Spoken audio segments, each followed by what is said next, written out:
We'll see what the Hamliners can do on their second drive of the night.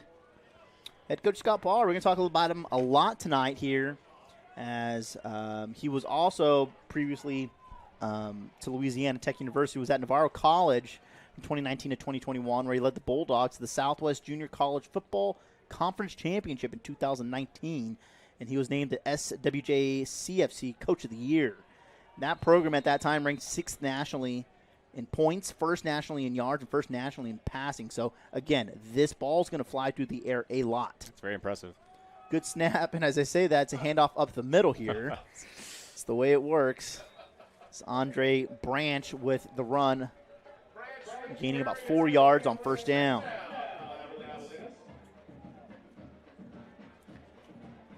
Branch, as they hurry it up right here. Get back to the line of scrimmage. Pass across the middle is caught there. Ball's on the turf, though. It's going to be another fumble. It's picked up by Lincoln again. We got a downed Lincoln University Oak here near the 25-yard line, but they're going to rule this a catch by Ivan Thomas. And there was 3 Lincoln University defenders getting there on Thomas. Yeah, Ivan Thomas pop that football out. Kind of getting sandwiched in between, like you said, all 3 of those defenders, and unfortunately this Lincoln defender taking the brunt of the hit, unable to get a number on this one.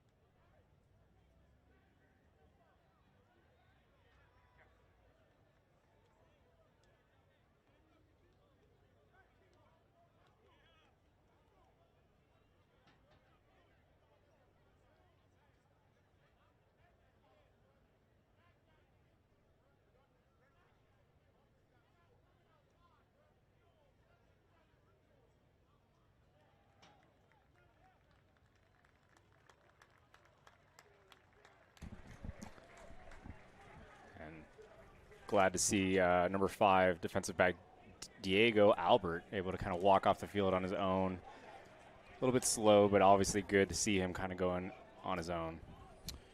Yeah, Eric, you and I, we call a lot of football here in South Texas, and one thing we've been kind of preaching on all of our other broadcasts is early on in the football season, one thing you don't want to see is obviously people getting hurt, especially with some of these non-conference games that are kind of happening here early on. Jake Carney's going to start his second drive of the night after another turnover here from the Javelinas. Carney gets a snap. It's a handoff, trying to bounce out to the left-hand side. There is Arnold, and he's only going to pick up a few yards there. Good pursuit by the Javelina defense to be able to stop that run. Yeah, as we were mentioning, a lot of new faces over here. A&M-Kingsville was extremely active in the transfer portal this offseason, bringing in 25 new transfers to the 2025 roster, including 8 Division I transfers. Yeah, and it's the first night here, right? Big crowd, lots of expectations probably, and so kind of let everybody settle in here in the first quarter and see how everything goes. Man in motion to the left, Seth Maldonado, and that pass there intended for Maldonado, wide right, falls to the turf incomplete on the coverage there. Sorry, DeCambrian Barrett. There we go. No, Javelina's bringing some pressure on that one. 6 blitzers on that and able to hit home. Again, able to kind of rush that pass a little bit, just enough to kind of get it off target. So then quickly, 3rd down here for the Oaks. As they're going to go 4 wide, 3 receivers on the far side of this formation. Carney gets a snap, tosses out to the flat on the left. Breaking 1 tackle, but getting out of bounds there is L. Arnold, well short of the 1st down. Yeah, very smart play right there. Just on all the defenders for the Javelinas, not going for anything of a short right there. You want to make sure everything over the top is covered, let them pass underneath, and you just swarm to the ball and make that tackle. Great job right there. It was DeMarcus Peters on that tackle as well.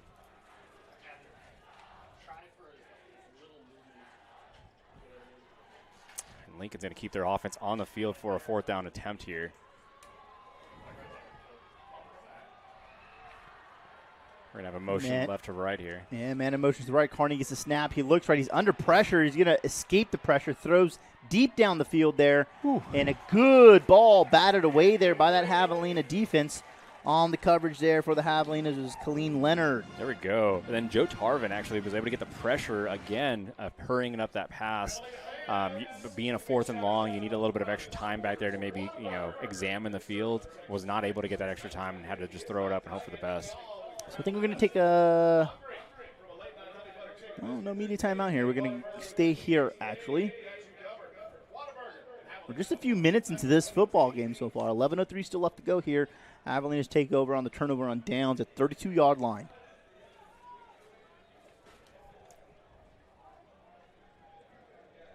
The last meeting between these two teams was back in 2021, where the Javelinas came away with a 51-21 win in that game. Turner gets a snap. It's a little screen on the right-hand side. It's caught. Got tons of blocking up front across the 40 now. Now 45 there for your Javelinas. C.J. Thompson. C.J. Thompson, he's also the kick returner right there, and you can kind of see just getting the ball into his hands in open space. He can make something happen every single time. Oh, they're going to have some defensive. Quickly to the line. Ball's going to be thrown deep here as there's multiple flags. And it's caught here at the 15-yard line. Finally gets tackled from behind. Now, Keon Thomas? Very heads-up awareness play right there by the quarterback, Jack Turner. That was a penalty on the defense, but you have a free play there. Take a shot. Something happens, 50-50 ball there, and he's able to make it happen. That is not Thomas, actually. That was King Phillips. It's multiple number 9s. Got to get the roster the right way. Let's get another highlight in here real quick.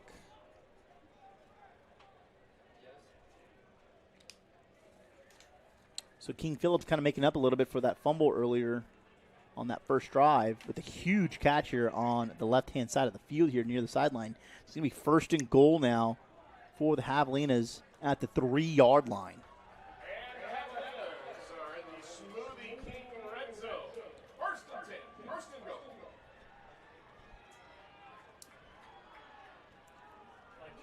Jack Turner quickly getting back to the line of scrimmage here.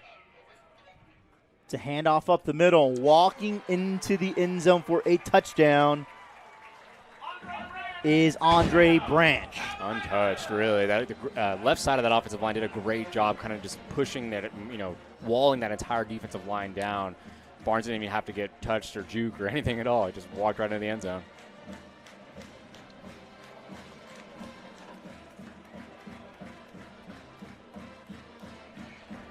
Looks like they're going to do a little swinging gate action here. You got the entire offensive line lined up on the left side.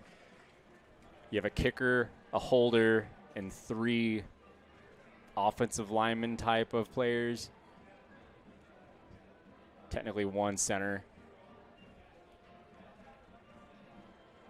It's a little bit of a different look, and really it's kind of you kind of want to see if the defense has been practicing this. Sometimes this kind of just draws a lot of miscommunication. Maybe they just, use a timeout. You know what I mean? These timeouts are very valuable here.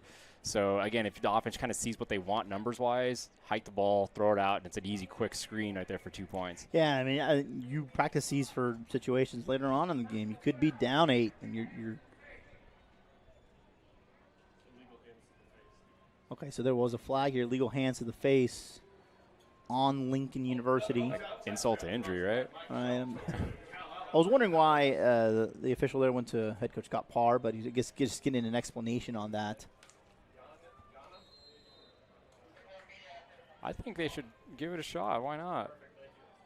Yeah, absolutely. There you go. And there goes the ball. It's a numbers into the end zone is Doug Brooks. They had 6 defenders on the near side of the field there. The numbers were way in their favor on the left-hand side. So, yeah, why not? Take a shot. And again, with the faith that you have in Jack Turner in this offense, I know it didn't start off exactly the way, but you've noted those numbers that they've been putting up for the past few. So, great job there. We're going to take a quick short break here on Javelina Football on Flow Sports, presented by Payne Automotive. We'll be right back. De colores son todas las frutas que vienen de afuera.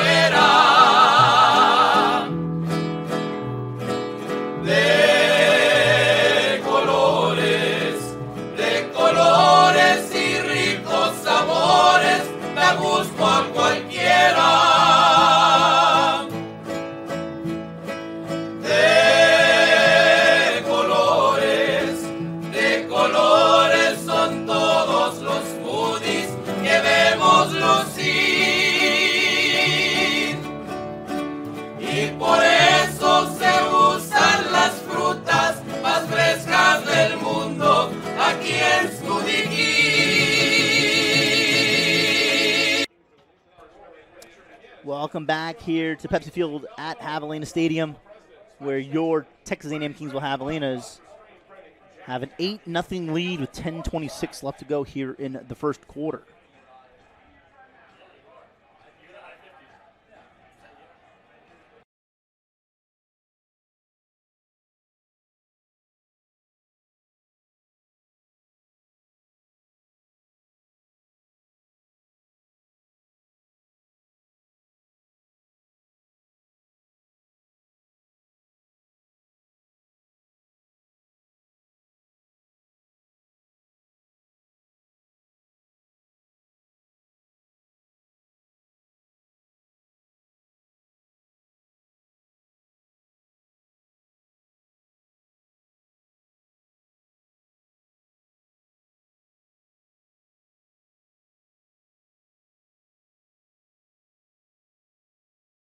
By Andre Branch, the junior running back out of Levine, Arizona. Riverside Community College. Man, Rudy, we got a good crowd out tonight. A lot of people excited for this opening the season up kind of thing, week one matchup. It's gonna be an interesting season. I mean, you're talking about, again, a head coach that likes coming in here, likes throwing the football, likes putting tons of points up on the board as well. And so you get that with a lot of people in here in this a kind of offensive system here. Some new faces, but some returning faces. I mean, a lot of receivers kind of coming back. Obviously, huge loss in Jackson Allen, one of your top receivers from last year. But that's where you're going to get guys like King Phillips to step up and take a lot of those snaps. But it's going to be an exciting time here in Kingsville as we're going to have, I think a really good 2025 season. Yeah, and I mean, Lincoln is trying to get back in the swing of things. They're currently on a 25-game losing streak. That's going across Division I and Division II opponents. So again, these guys have nothing to lose. They're out here just trying to get that first win on the board.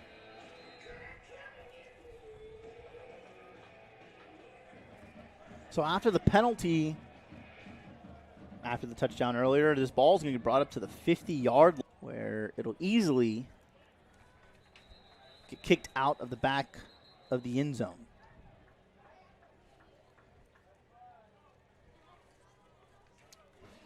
Javelina is going to be going on the road next week. Going to be heading to Clinton, Missouri, to face off against the Northwest Missouri you got me there. Football team. They're going to match up with them, though. It's going to be a good matchup next week. Early on, you get a lot of these football games right against obviously non-conference opponents, and it's a lot of information to grab there.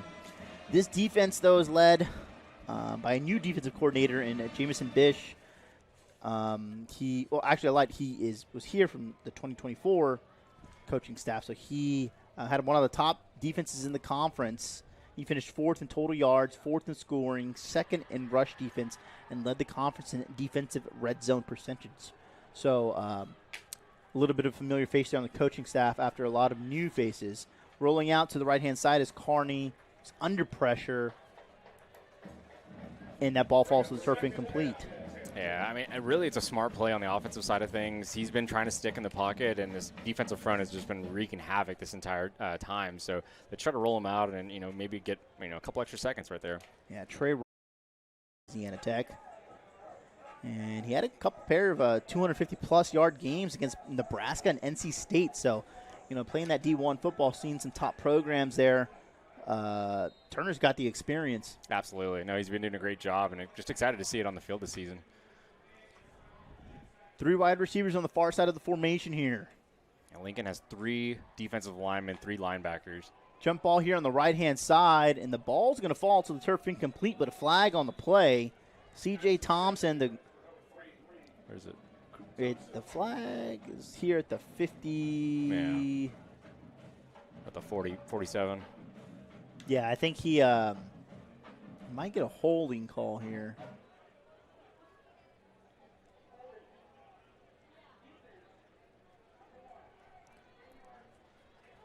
So that penalty going against Jonathan Jordan for for Lincoln University. Yeah, Jonathan Jordan's been getting a lot of work right now in this first few drives. I think the first couple ones they had back-to-back passes deep on him kind of thing, and trying another one right here. So he's got to be getting tired.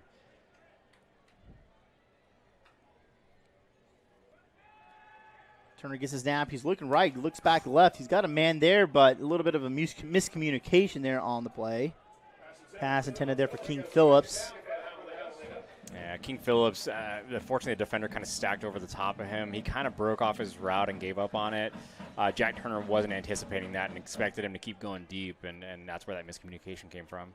Well, you're going to get a little bit of that early on, right? You got receiver who was here last year, different quarterback, different system, new Absolutely. quarterback coming in, so we'll have some things worked out here early on in the season. Pass out to the left-hand side. It's caught, and there's another flag here on the right-hand side. So play went to the left, but the flag's on the near side of the field here, so we're going to see what this call is for. And again, Jonathan Jordan, the defender here on this near side of the field.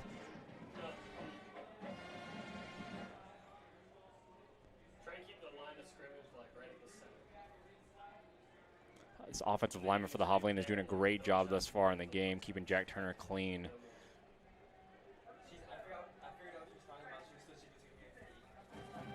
So you have Miguel Gadisales, Jaron Wallace.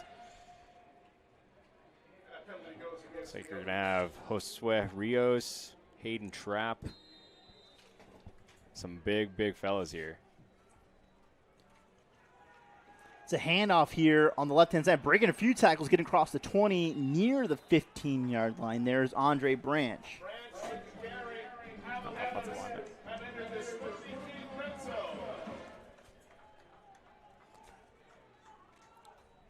Turner's quickly getting his offense set again. I think only not even 10 seconds is off the play clock so far. Turner gets the snap. He's going to look right, and this play's going to get blown dead. C.J. Thompson matched up one-on-one with Jonathan Jordan again here on the near side of the field. As soon as that ball was hiked and got into Jack Turner's hands, he was looking that way. He went that way immediately. So I can tell that's kind of his guy that he's used to, he's comfortable with, he trusts.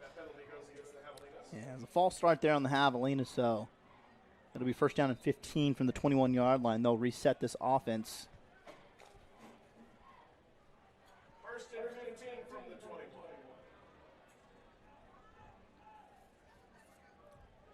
As I skim through the Javelina's roster here, I can't help but kind of notice a big number 77, Jimmy Odom here, sophomore, 6'6", listed at 409 pounds. It's a big man. Turner gets the snap. It's a screen on the left-hand side. It's caught by Phillips. He's across the 15, 10, 5, into the end zone for a touchdown is King Phillips. Great, great job right there. The Lincoln defensive front trying to get pressure, trying to be aggressive and blitz right there. A great, great play call into that blitz, doing the screen on the left-hand side right there.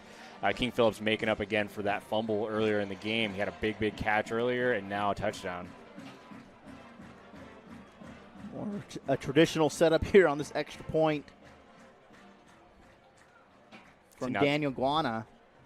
And really the thought is just to keep that 1 point, lead. Exactly. So you go forward again on 2 and you don't get it, you just put yourself back exactly where you were at. Snap is down, kick is up, and it is good. 7:31 left to go here in the first quarter. You're watching Javelina football here on FloCollege, presented by Payne Automotive.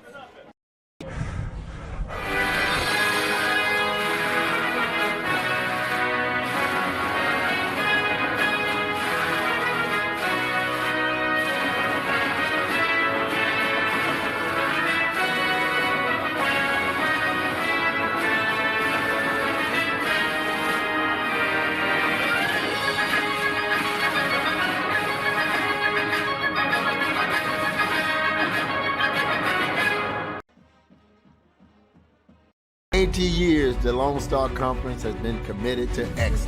What began in 1931 as a 5-team conference has grown to 18 institutions spanning 4 states. And while membership has changed, the pursuit of athletic success and academic excellence has never wavered. 119 national championships, over 2,000 All-Americans, and nearly 300 academic All-Americans. Celebrating 90 years of success, this is the Lone Star Conference.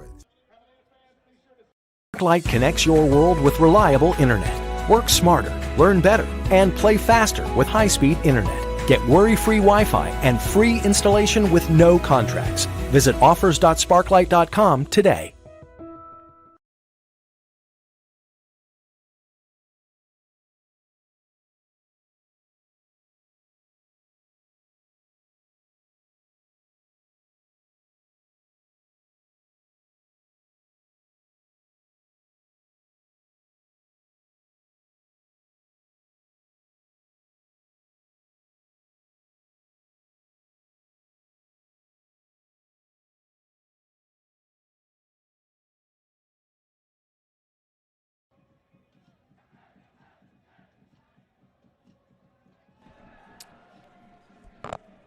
Welcome back to Pepsi Field here at Javelina Stadium, where your Javelinas just made this a 15-0 game over Lincoln University. That last drive, it's 5 plays, 59 yards, took a minute 20 off the clock. It's capped off by a touchdown to King Phillips. That's big time right there, and you can tell his crowd's loving it right now. Porky's Pack getting some rounds. A lot of love for Porky's Pack. Kickoff going deep here. That ball's going to go 9 yards deep into the end zone for a touchback. The second straight season the Javelinas have opened up their season here at Javelina Stadium. And they're entering 2025 winning at least 7 games 3 years in a row. Hadn't happened since the 2008 to 2010 season, so they're trying to keep that that record alive. No, and if you kind of go into Scott Parr's kind of biography a little bit and kind of just seeing the list of schools that he's been through, it's kind of cool seeing like the Navarro College, the Eastern Illinois, the Texas Tech, West Texas A&M, Tarleton State, Baylor University, Sam Houston State. He's got over 2 decades of coaching underneath him kind of thing, so it's pretty cool to see where he's come from. Lots of coaching in different programs. Comes from a very big football-centered family as well. Pass out on the right-hand side to Kearney. And very good pursuit there by the Javelina defense. On the reception there was Jalen Henderson for Lincoln University. Yeah, great job of the defender there, Harrison McKinley. Initially, he was locked up in a block right there. Was able to shed that block and make that tackle. If he would have been, unfortunately, if he was getting blocked and pushed to the sideline, that could have been a big play there. So able to kind of control that.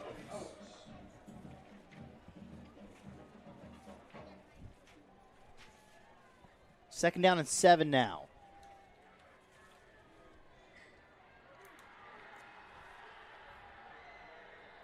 Rojas in motion to the right. Kearney gets a snap. It's a handoff.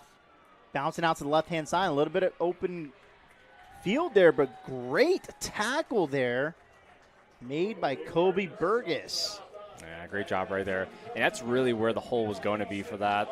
Again, A&M-Kingsville sticking with 4 defensive linemen, but they kind of squeezed down into their gaps, and the defensive linemen, the defensive ends were kind of inside the tackles there. They were kind of anticipating something, a run up the middle, and initially it did go there, but then he was able to bounce it outside.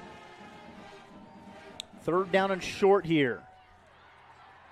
That ball's behind here. Kearney, he's able to pick it up. He's rolling out to his left. He's got a man there. He tosses it down the field. And it's caught here near the 38. You're going to say the reception is good. Coming down with that football is Trey Dimmings. Of course, Kearney's going to sit there and tell everybody that's exactly what he wanted to do, right? Exactly where he wanted to put it. Yeah. That looks like it was almost a Hail Mary of some sorts. He was just about to run off the sideline there. Yeah, he was under some deep pressure there. Well, the ball kind of got through him there and ended up behind him. He had to pick it up off the turf. I was under immediate pressure and just kind of chunked that ball down the field. So I believe this is the first down here for Lincoln University on the night. So 1st and 10 here from the 34. Kearney gets the snap. He's going to throw right. It's going to be low. Intended there for Maldonado. Ball falls to the turf, incomplete. So I'm just going to say the Parr family here's got deep roots in the Texas Panhandle with some high school football. His father, Steve, is the head coach for a combined 31 years at Slayton, Plainview, and Amarillo Palo Duro high schools. And his brother, Seth, has been the head coach for 12 years, first at Amarillo Caprock and now most recently at Lubbock Coronado. So the football runs deep in the blood of the Parr family. Absolutely. Good snap here. Quarterback keep on the right-hand side by Kearney. He's trying to get to the edge, and he will not be able to do so. Taking a big hit near the sideline, and he's down. Yeah, that was Keon Thomas right there, coming from deep in his safety position right there. Was able to meet the quarterback right at the line of scrimmage right there and made him cut him deep for the tackle. So Kearney is down right now on the far side of the field here. And as most of his offense gets that way to kind of go check on their quarterback, he's able to get up. I don't have a weight height listing for Carney, but as you can tell on the field, he's a not pretty a, solid, he's solid not a guy. small guy, exactly. So Thomas just kind of playing it safe and like, hey, look, I'm gonna make the tackle here, but I'm not gonna meet you up high with it. So it looks like quarterback Rob Brazil is going to come in for Carney here. She's going to come off the sideline.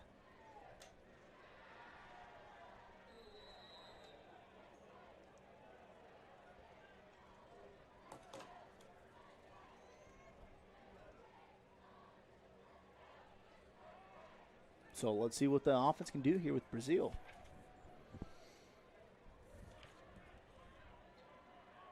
Third down and 10.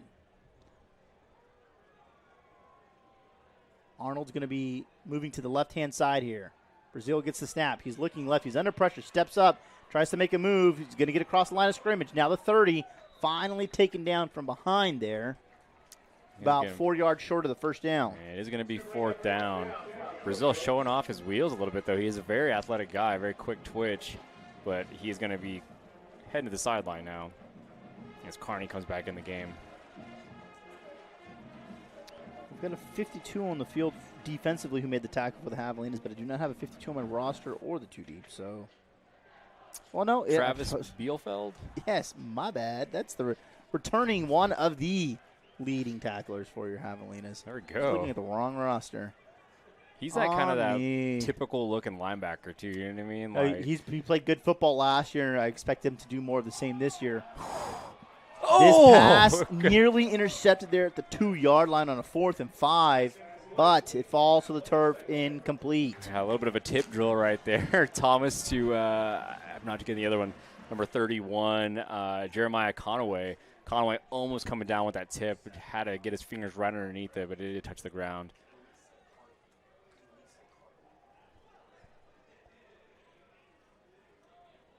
It's going to be the 3rd turnover total on the night for Lincoln.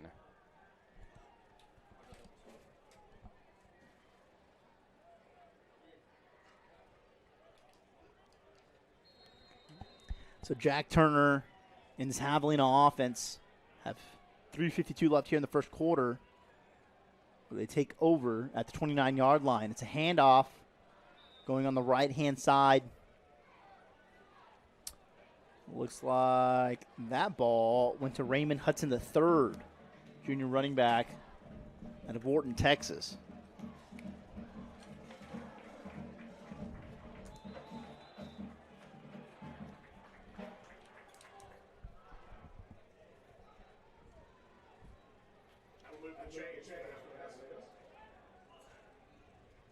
I like the tempo here from looking deep down the middle. It's caught here by Thomas at the 40. 30, making a move, 25. Making another move, finally taking out of bounds. Ivan Thomas with a huge catch there for a massive first down. Javelina's in the red zone.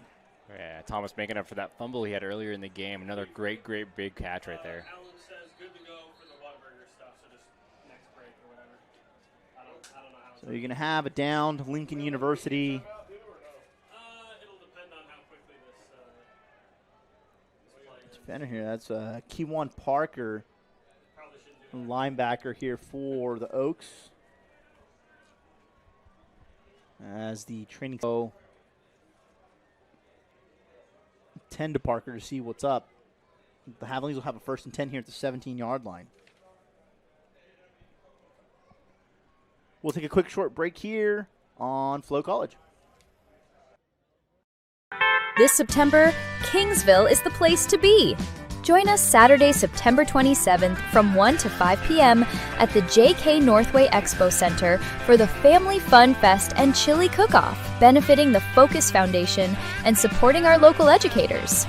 Think you make the best chili? Prove it and win $1,000. The Family Fun Fest and Chili Cook-Off. Fun for all, for a great cause.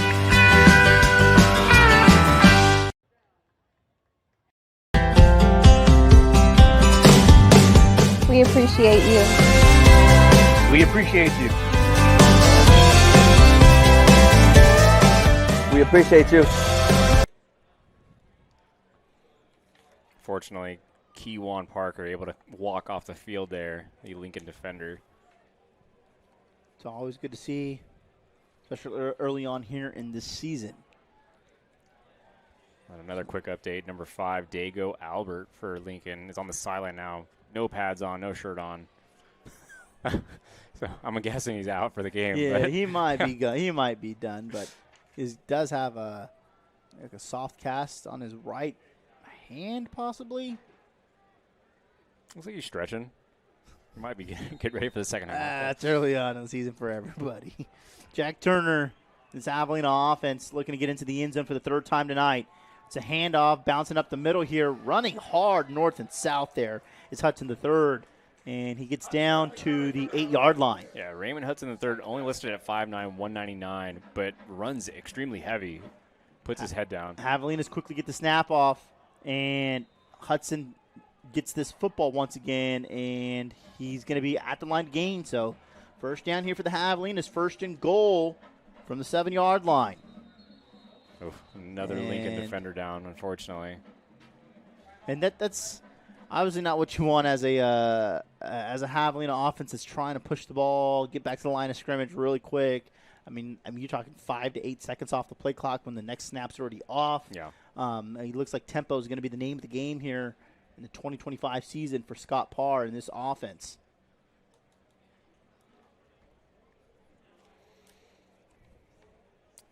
I mean, it is a little bit warm out tonight. Got a temperature of 88. Feels like 99. Yeah. I believe it. I believe it too.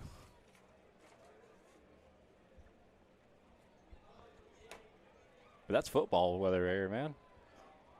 I'm sure Scott Parr was telling these transfers, hey, you come to Kingsville, baby.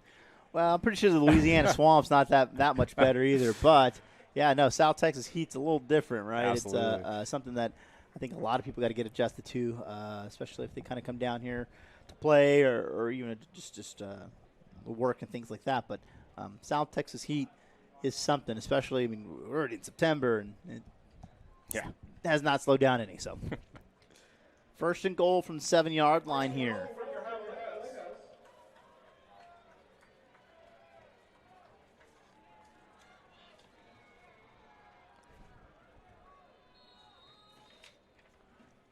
Looks like that was number 32, Altion Bell on the injury, unfortunately. Handoff on the left-hand side to Raymond Hudson.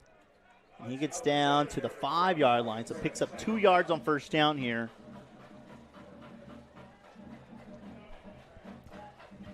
It'll be second and goal here. They got about 5 yards to gain to get the touchdown.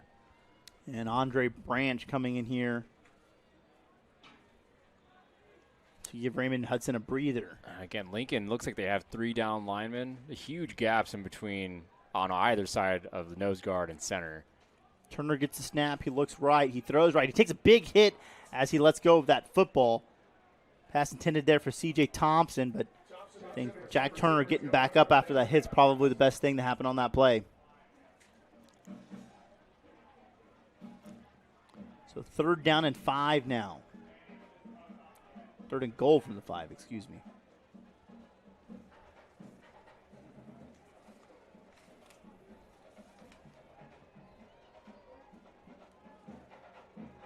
This offensive line averages at least 300 pounds across the board here.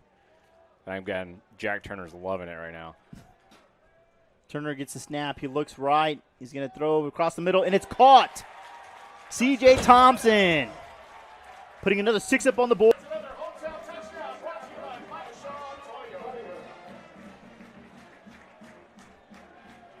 Folks, there's still 1:28 left to go here in the first quarter, and this is quickly a 21-0 game.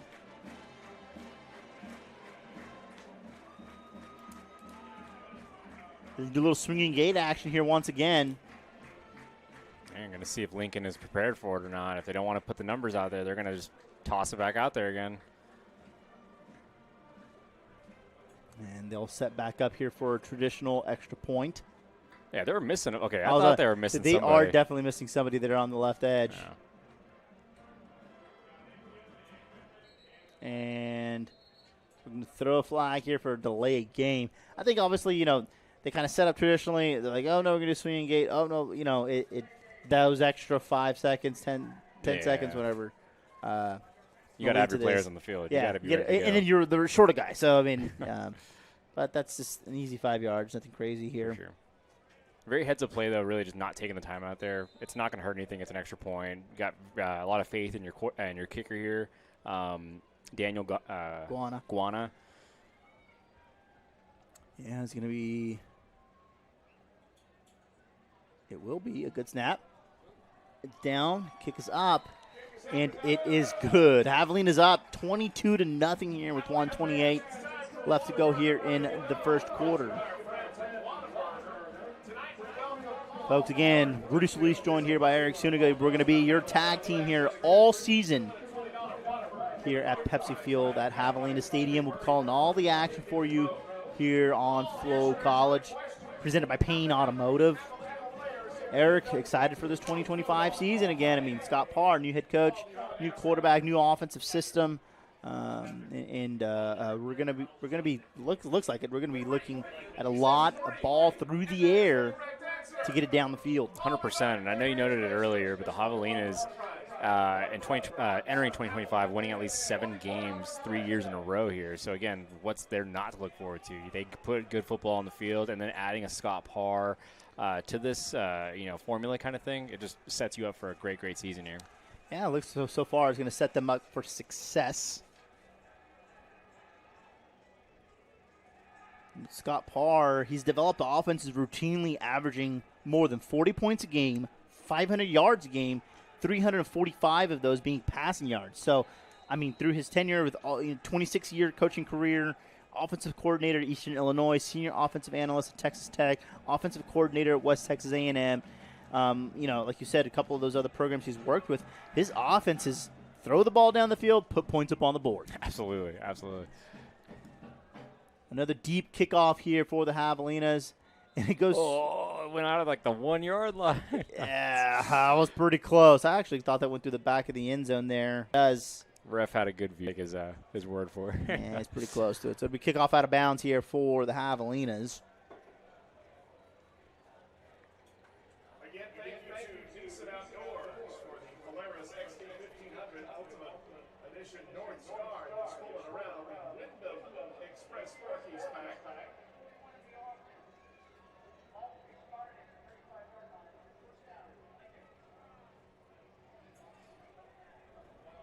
The all-time year for the Javelina football program is 599 wins, 340 losses, 16 ties. Is it 599? I've got 599. So looking for 600 right now? Looking for 600 right now. Break the 600 mark here for the program. Lincoln University starts here. 35-yard line. Quick pass out on the left-hand side. Caught by Maldonado. He's across the 40. Finally pushed out of bounds here. Short of the 50-yard line. Big gain, 13 yards there on first down. Yeah, very quick pass there for Lincoln and the quarterback Carney there. It's kind of a pre-snap read on those. You kind of come to the line of scrimmage, you check a look at the numbers real fast, and a lot of times you don't even say hike or anything like that. It's kind of an automatic, hey, as the center's ready to go, you hike it, and I'm going to throw. 4 wide, 3 receivers on the far side of the formation here. It's going to be a hand. No, it's going to be a play action with a pass going deep down the left-hand side of the field here. Pass intended there for Trey Dimmings. I thought Darnell Davis got that football there for a second, but that football ended up going deep, falling incomplete. Yeah, Carney just hasn't really been able to find his groove and get comfortable in the pocket there. The Javelinas defensive front is doing a great job keeping him off, keeping him off rhythm. Carney gets snapped. It is a Halen McCray on the carry there for Lincoln University, but he took a big hit there for a gain of 3 yards. Yeah, Julian Payne right there, kind of meeting head up and really in the A-gap right there, and kind of a stalemate there, kind of tackling themselves. 3rd down and 7 from the 49. Carney gets the snap. He's having to quickly roll it out to the right. And he takes a big hit here at the 45. They'll mark him down at the 44. It's 4th down. Multiple Lincoln offensive players here are calling for a first down, but Kearney's 2.5, almost 3 yards short of the line to gain. Yeah, Scott Parr dialing up the blitz on that one there. Had at least 6 defenders coming after Kearney on his right side, and Kearney able to kind of just break the pocket and find an open hole on the left-hand side and gain the yardage. Looks like he's going to be 2 yards short. Yeah, so it'll be Hey, Mark, get in the truck. Let's roll. Let's go. Get the truck. Get the truck.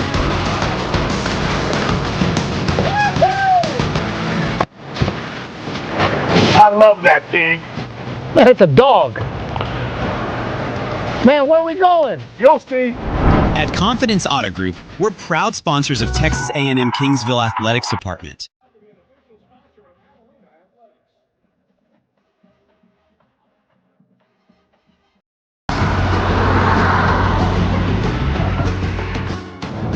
Man, are you sure you can't tell me where we're going? We're going to the game. Game? What game? Look for yourself.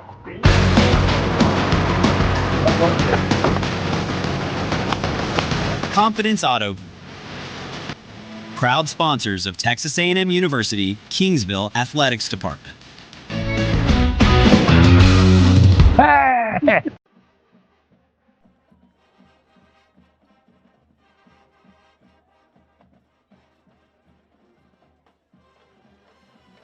At Hacienda Ford, it's tailgate season. If you're a die-hard pregame tailgater, the F-150 is the MVP of the parking lot. Go to the game, the all-new Expedition is an all-star. here at Javelina Stadium getting ready to start the second quarter.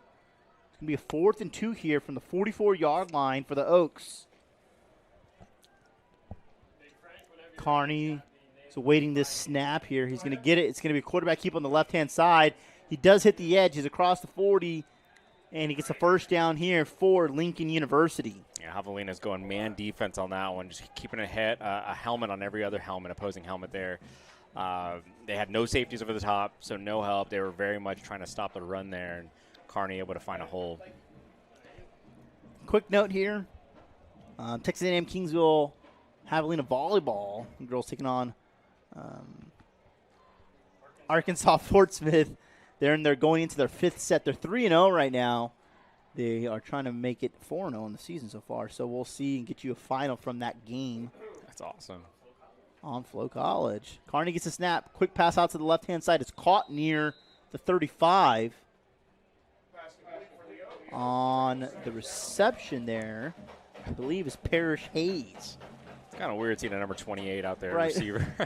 Expecting that to be a running back, but it's a wide out. I'll say quickly, I mean, you go down this Lincoln University roster, you know, number 1 all the way down to about 40 is about 3/4 or maybe even more, 70, 80% of your roster. And then last dozen players or so are going to be from the 50s to the 90s. So lots of players here with low numbers on this football team. 2 wide receivers on each side of the formation, man in motion to the right in Maldonado. And it's going to be a handoff on the right and a big loss here for Lincoln University. Seth Maldonado was in a jet sweep motion coming from the left to the right there. But whenever they snapped the ball, he ran right into the running back and kind of forced him to the right side there into the defenders. Yeah, Julian Payne there, the junior linebacker, making a big tackle for loss there. So it's going to be 3rd down and 11. We're going to have another downed Lincoln University member as the training staff gets out there to go tend to him. Yeah, you never like to see these injuries. Unfortunately, we've had a few tonight, and being week 1, you kind of just want to get out of here. Just be healthy. You know what I mean? It's going to be a long season.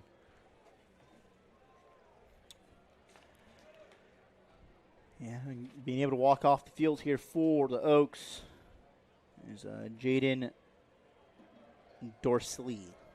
Dorsley there, offensive lineman for Lincoln University, coming off the field here.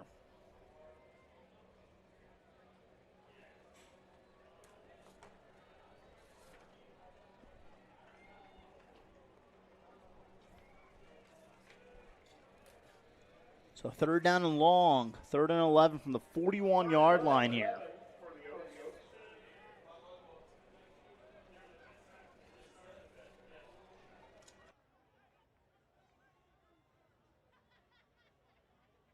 Let's get on our feet and make some noise for this Catalina defense on this Phil Neeson Automotive foul. Big 3rd down right here, 3rd and about 11 yards. Lincoln sticking in a spread offense, 2 receivers left, 2 receivers right. Carney gets a snap. He's looking right. He's going to throw this ball. It's going to fall to the turf incomplete, but you're going to get a PI call. There's multiple flags here, but I think really the main one that's going to get called here is going to go against Seven Sanchez on the PI call near the 25. And that's going to be one of the most difficult plays to defend as a corner right there, as a defensive back. It's through that back shoulder fade, and that the receiver's selling the fade so well. The cornerback's fighting to stay over the top and stack him, and then he's just going to put his foot in the ground and kind of just, catch that back shoulder right there. If it's thrown well, it's almost unstoppable, really. Well, it'll be fresh set of downs here for the Oaks at the 31-yard line.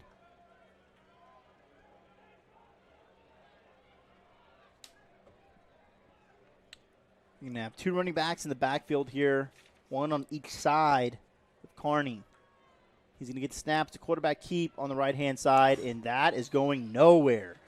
Huge stop there by Doug Brooks to get into the backfield, a loss of 1. Absolutely. Doug Brooks able to shed his blocks extremely fast and break up that play in the backfield. Really, we've been seeing the Javelinas defensive front doing this all night. Just a little bit too much for this Lincoln offensive lineman set to handle. Well, and we talked about it. I mean, Xavier Henderson and DeMarcus Hendricks last year were a huge 1-2 punch there for the Javelinas on that defensive front. So it's very good to see that Jamison Bish is able to get, still get very good pressure here at the front of line of scrimmage here and get into the backfield. 4 wide here, 3 receivers on the far side. Carney gets a snap. He's rolling out to his right. Under pressure once again. Throws deep, and ball's going to fall to the turf incomplete.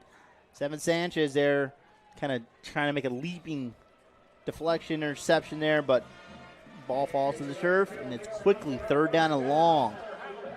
That was a very dangerous throw. He had multiple defenders over there. Well, almost quadruple coverage. Yeah, so not exactly what he saw, but again, when you get that pressure, so quickly, it cuts those decisions, in half, kind of thing. That time. So you have to do something. Yeah.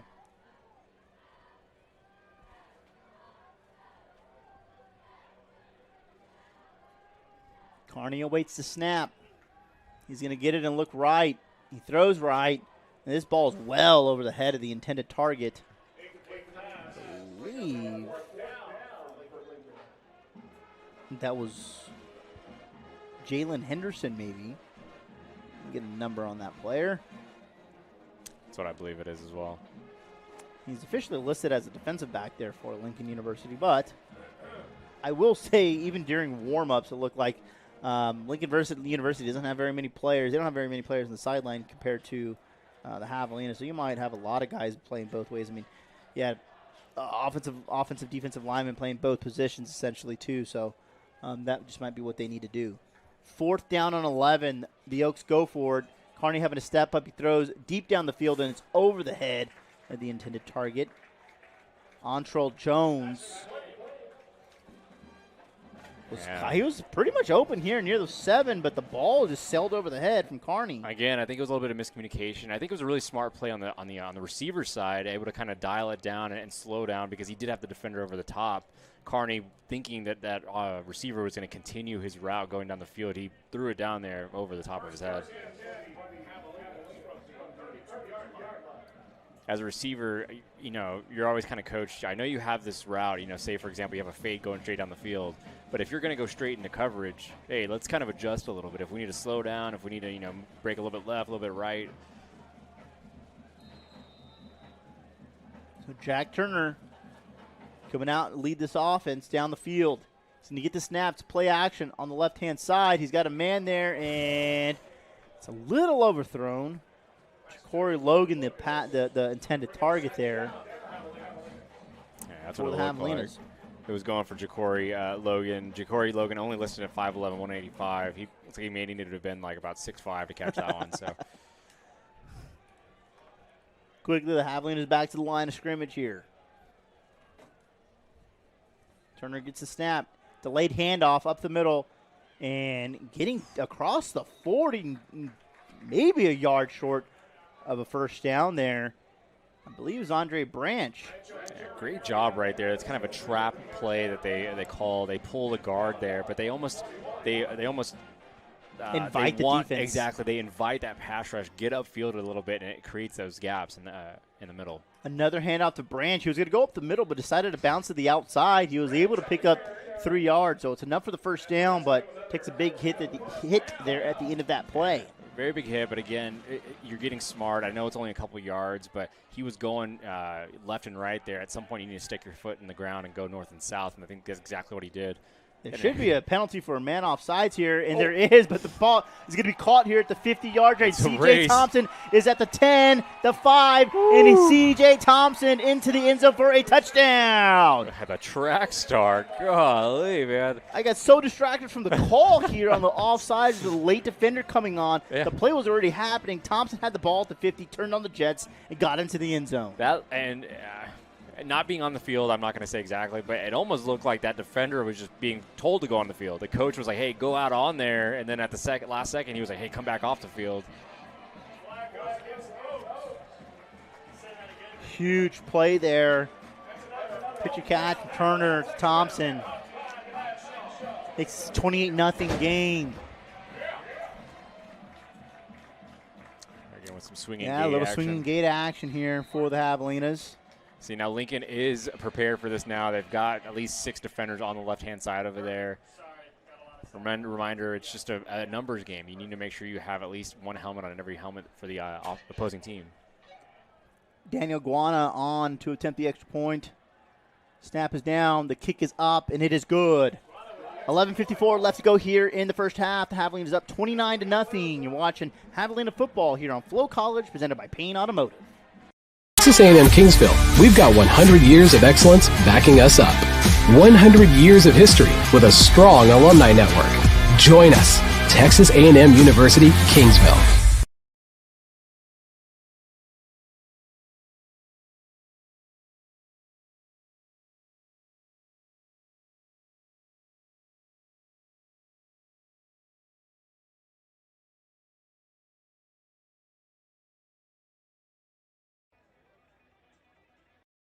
At Texas A&M Kingsville, you'll find your passion. This is 360 degrees of Tamook. This is Javelina Nation. Join us, Texas A&M University, Kingsville.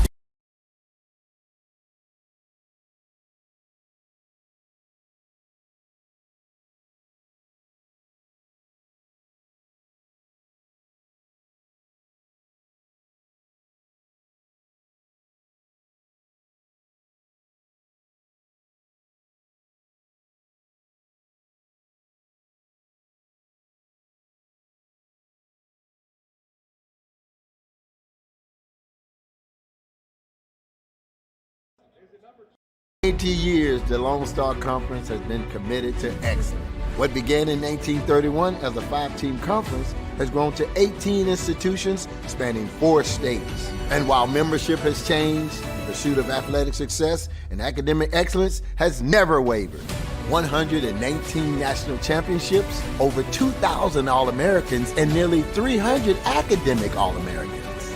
Celebrating 90 years of success, this is the Lone Star Conference. Welcome back to Pepsi Field here at Javelina Stadium.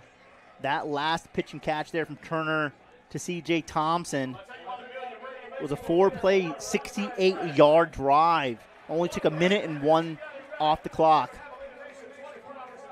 It was capped off there by a 56-yard touchdown pass from Jack Turner to C.J. Thompson. And folks, once again, on that play, there was a penalty for a member offsides. That penalty, though, threw kind of everybody off, I think, and C.J. Thompson gets that football and just turns on the Jets to get into the end zone. So kickoff here from the Javelinas.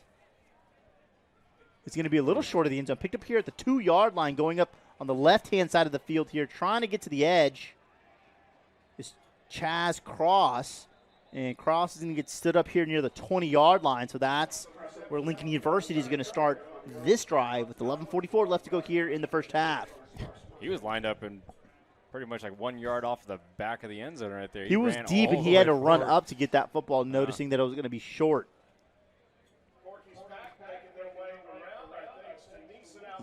Make note here, Dago Albert is getting his pads and jersey back on here as he looks like he's warming up to try to get back into this football game here for the Oaks. And he looks like he does have a pretty big cast on his right hand. Being a defensive back, fortunately, everybody in there, and this is kind of due to be expected. So 1st and 10 from the 30-yard line now. 10-12 left to go here in the first half. Your Javelinas currently have a 29-0 lead over the Oaks. Brazil gets the snap. He drops back. He's under pressure. He's going to roll out to his left-hand side. Wants to throw deep. It's caught here across the 45, but the ball's on the turf. Let's see if they. A fumble, right? Oh, no. They're going to call this incomplete. It looks like Seth Maldonado had that football, but the back official there quick to come in and call that an incomplete pass. Again, the Javelinas defensive front doing a great job right there. Number 51, Trey Robbins, lined up at the left defensive line position, was able to actually loop back inside into the A-gap and create that pressure. Yeah, some pretty lockdown defense both on the front line there and in the backfield. So far, keeping the Oaks off the scoreboard. 2nd down and 10. The Javelinas bring blitz right up the middle. Brazil's going to throw this ball deep. Pass is going to be intended there, and it's going to be multiple flags. You get a flag in the backfield for a hold, and you get a PI call over here at the 30. So it's going to be offsetting, right? Yeah, there's actually 3 flags on the field, but the defender there never turned his head to try and make the stop. A pass intended there for Seth Maldonado. I'll let the officials kind of sort this one out. As the Javelinas is going to make multiple substitutions here on the defensive front.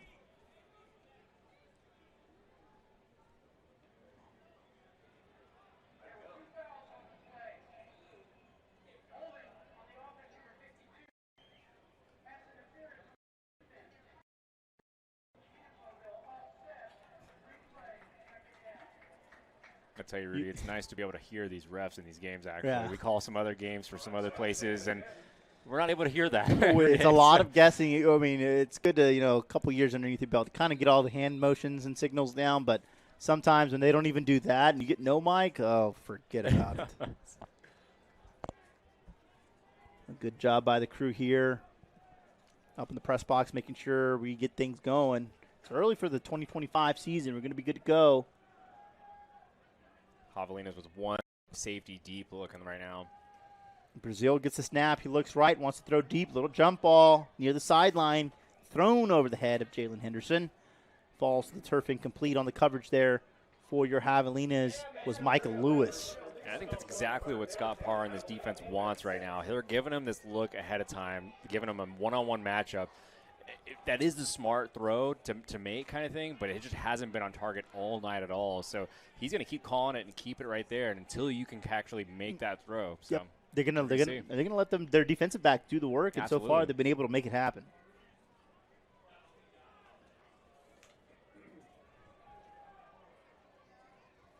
Again, Jamison Bish coming back from the 2024 coaching staff. Top of the conference, multiple categories, 4th in total yards, 4th in scoring, 2nd in rush defense. Quick pass here, Brazil. He's under pressure heavily. Flag is in the backfield. Pass intended there, deep on the right-hand side of the field. 29-0 lead over Lincoln University.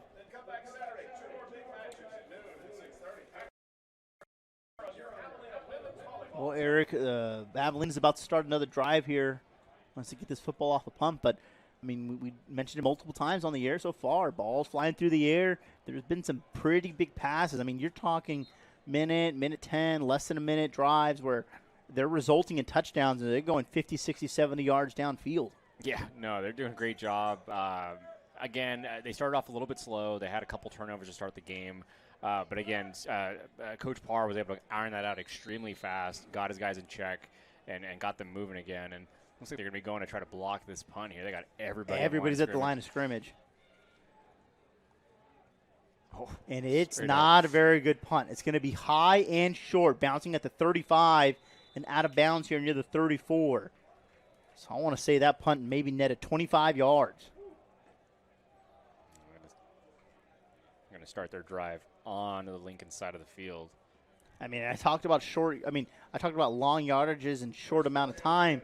They're going to have short yardage, probably in an even shorter amount of time. Last 4 drives for the Javelinas have resulted in touchdowns. 37 seconds, a minute 20 seconds, 2:24, longest of the night, 1:01 on the last touchdown from Turner to Thompson. So time of possession.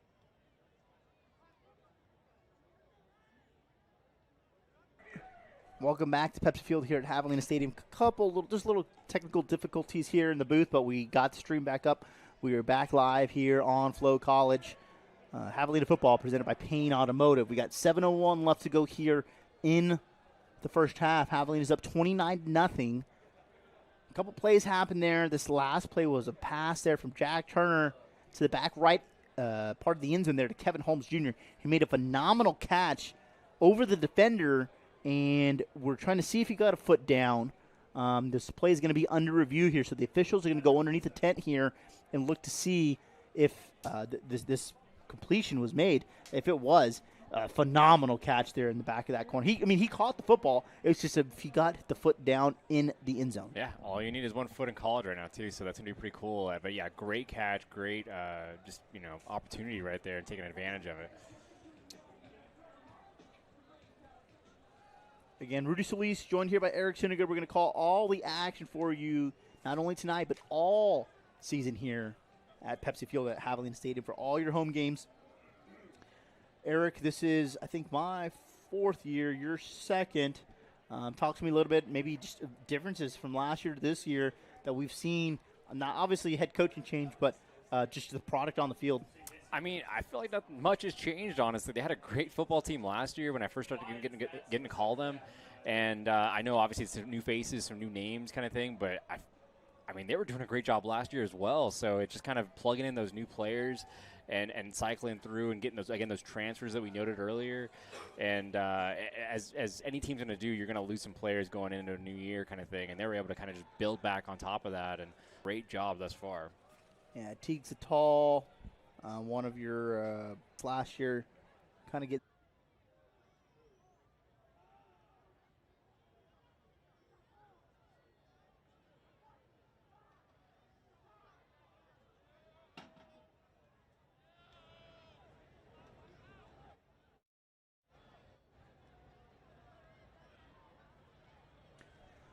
All right, folks, welcome back to Pepsi Field here at Javelina Stadium.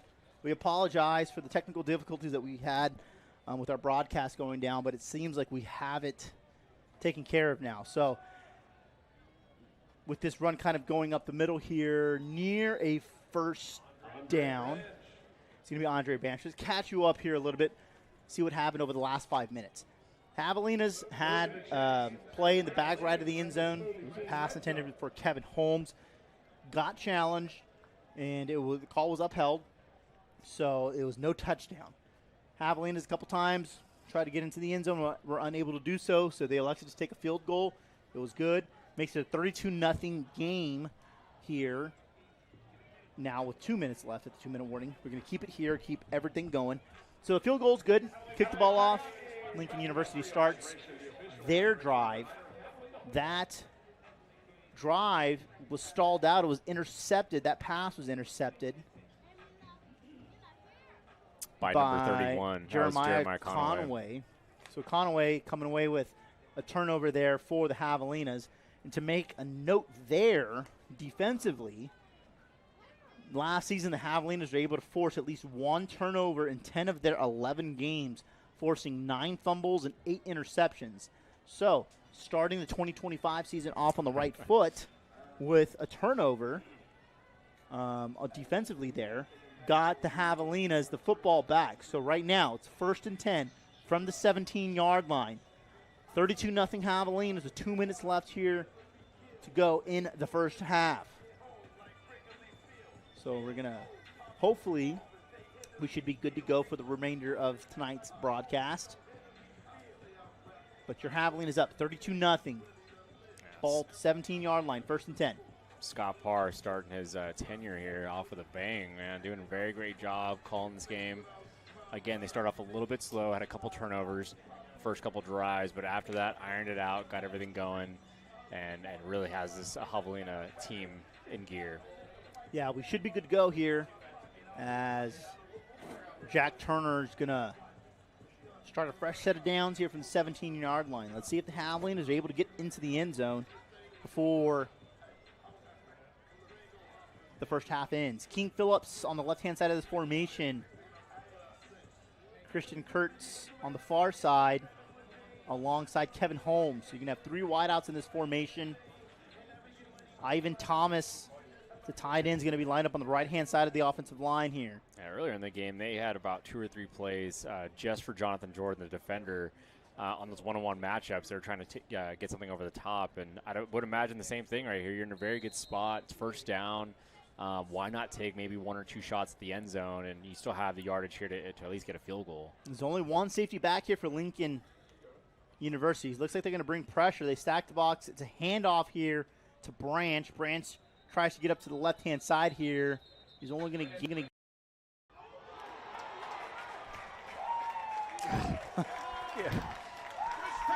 So this pass intended here for Christian Kretz is caught in the back of the end zone, and the Javelinas quickly put another 6 up on the board. 1:02 left to go here in the first half. That last run by Branch only gained a yard, so a 2nd down and 9. And Kretz was able to make a nice over-the-shoulder catch there, get his foot down in the back of the end zone. Little swinging gate here by the Javelinas. They're going to line up to kick this extra point. And the body language from the Lincoln Oaks over here is just demoralizing. They've, letting up another touchdown. And this extra point's going to be blocked, and it runs through the sideline here. So the extra point is going to be no good. So the 2-point conversion earlier is going to helps you out here, right? You're still up 38-0 with 1:02 left to go here in the first half. And 5 scores in the first half, field goal. I mean, not too bad of a day right here. Not at all. And we're going to get, here on our halftime show, we're going to get you stats from this first half, everything that came, or everything that led to this 38-0 lead so far by the Javelinas. So we're going to break down the stats. We're also going to get you the mighty Javelina Marching Band and their halftime show. We'll get a little bit of that in on the broadcast as well. So stick around here. Javelina football on FloCollege, presented by Payne Automotive, as we're going to have only 1:02 left to go here in the first half. This last drive by the Javelinas, after the interception, was an 8-play, 42-yard drive. Took 4 minutes, 18 seconds off the clock. So that is by far the Javelinas' longest drive of the night. It was a touchdown pass there to Christian Kretz in the back of the end zone. Kretz was able to get his feet down to put another 6 up on the board. Well, Eric, it's been an eventful night so far. Absolutely. On the field, off the field. On the field, off the field. But, I mean, I think these fans here in Kingsville excited to see what this Javelina football team can do and what they've done so far here in the first half. Yeah, I'm excited as well, man. I mean, we have the whole season to look forward to in front of us. And, again, just with how Scott Parr started off, just in this first half, man, just excited to see how it's going to be throughout the season. The Javelinas only have 2 non-conference games here early on in the season. Tonight, Lincoln University, and next week they're going to be at Northwest Missouri. So, we kind of talked about it on our broadcast last night for some local high school football that we had, but the conference seems like it's going to get here soon, conference play. The games that matter in this Lone Star Conference for the Javelinas pretty quickly here for Scott Parr and his coaching staff. Absolutely. And not saying these games don't matter at all, but again, just that conference play and the way this works, it's very similar, like you said, to a district play for high school games. So, again, just kind of you want to get as much reps for everybody. It's a long season kind of thing, so maybe if you want to see some of your second, third stringers, get them some playing time as well, and maybe even calling some different plays, seeing how those are executed. As Javelinas kick this football off, and it's going to be about a yard or two deep into the end zone, but coming back out onto the right-hand side of the football field here for Lincoln University was Chaz Cross. It's nice that you mentioned that, right? Possibly getting maybe some other not second stringers, but maybe some other guys and getting them more snaps and things like that. But I want to play devil's advocate here on the flip side of that. Mm-hmm. You have a brand new head coach, brand new offensive scheme, brand new quarterback, and only 2 games to prepare for conference play. Absolutely. I understand it's a 38-0 game, and head coach Scott Parr maybe saying, "Hey Jack, let's get you maybe another quarter and get somebody else in there." We want to keep everybody healthy and good to go, but you also want to make sure this offense is rolling on all cylinders, firing on all cylinders, prepared, making sure that they're prepared for conference play. You hit the nail on the head right there. So it's very a balancing act right here, exactly. But I trust Coach Parr in his decision making to get this team ready to go. 5 wide here for Rob Brazil, as he's going to get this snap and he wants to look right. He throws right. It's actually dropped here by Cross. So pass is incomplete. 53 seconds left to go here in the first half. The Oaks are all out of timeouts. Down 38-0 here.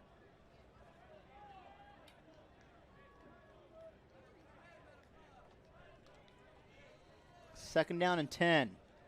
Javelina is only with 3 down defensive linemen now. Earlier they rushed 2 of them and still got pressure. I expect more of the same here. Brazil gets the snap. He's just going to hand this football off on the left-hand side and being met in the backfield there by Doug Brooks.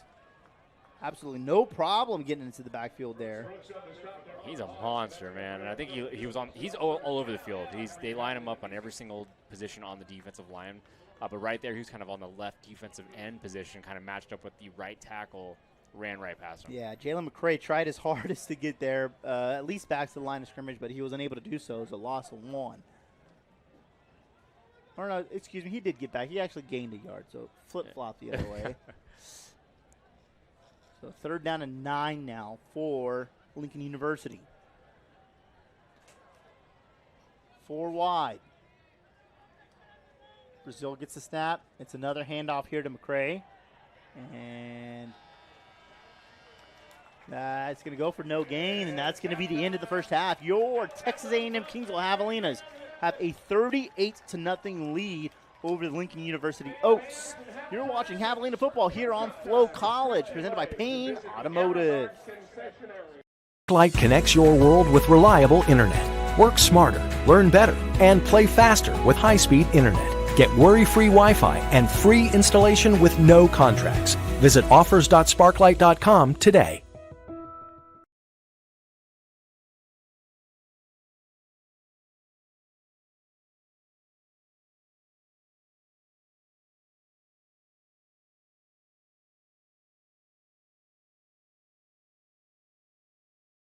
We have one name, Neeson. We're in one location, Kingsville, and we sell and service 8 incredible breads.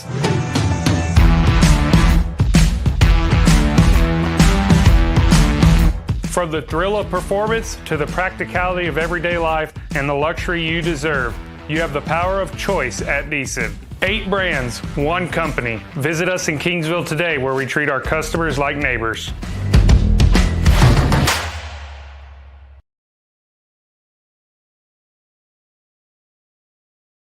You always get the home field advantage when you shop the Payne Auto Group.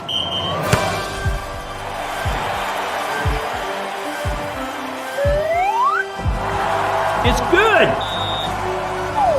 Make this the summer event. Get $15,000 off MSRP on all new 2025 Ram 1500 Lone Star Crew Cabs, plus additional Conquest cash is also available at Payne Rio in Rio Grande City, Ed Payne Motors, Payne Alice, and Payne Edinburgh. Lo que tú quieres, regardless.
Ladies and gentlemen, under the direction of Dr. John Lopez, Texas A&M University Kingsville proudly presents the Pride of South Texas, your 2025 Javelina Marching Band.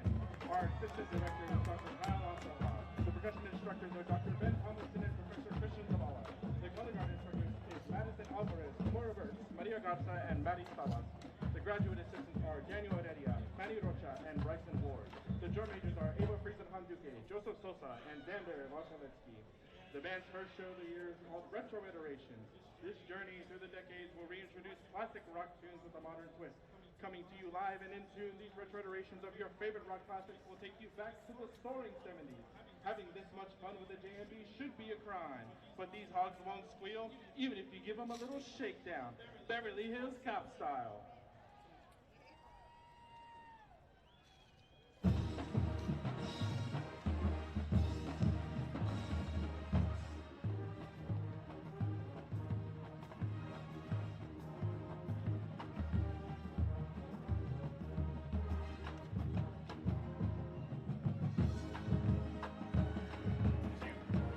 Welcome back to Pepsi Field here at Javelina Stadium, where the Texas A&M-Kingsville Javelinas have a 38-0 lead over the Lincoln University Oaks. We're going to get a quick live listen in here to the mighty Javelina Marching Band as they perform their halftime show.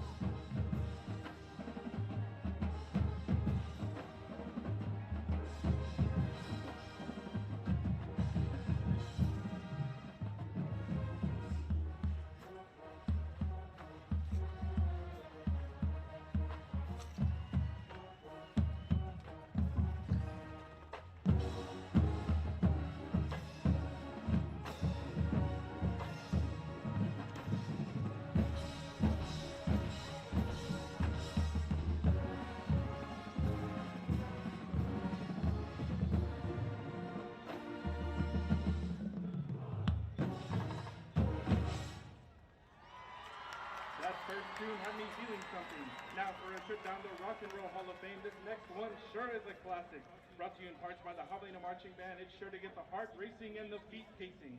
A little groove in my soul that makes me want to move. Grab your partner and get into a groovy position, because this one will make you want to move those hips. Queen said it best, must be a crazy little thing called love.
And now, Javelina fans, please help me in welcoming the Javelina Alumni Band.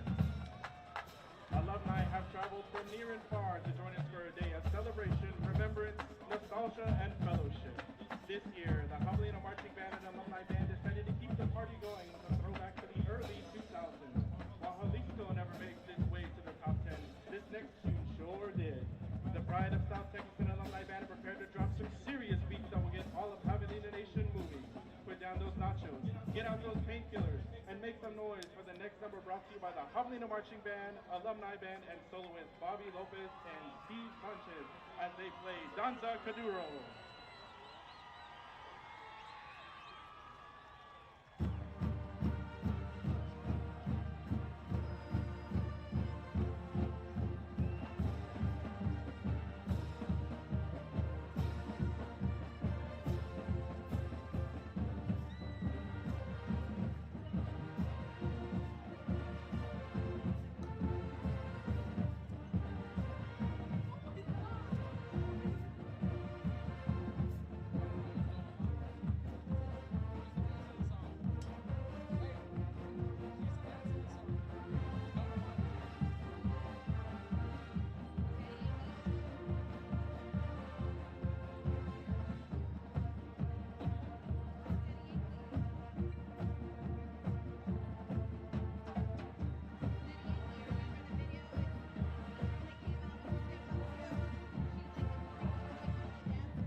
now make some noise as the pride of South Texas and alumni band play the Javelina Victory March.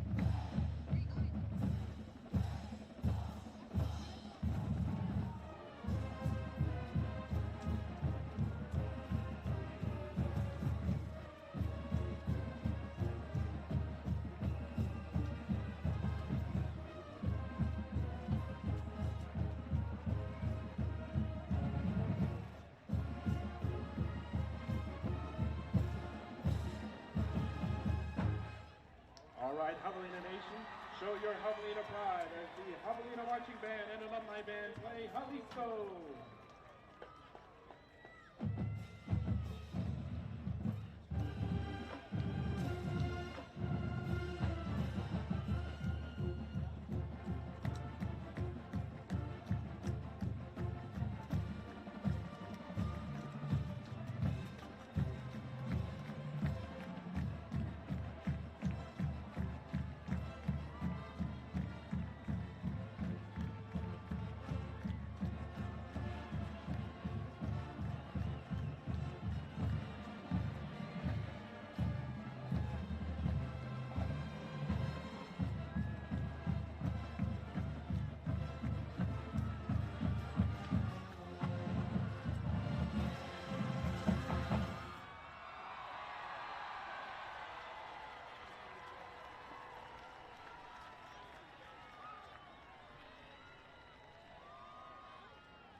Welcome back to Pepsi Field here at Javelina Stadium, where you just watched the mighty Javelina Marching Band and their halftime show.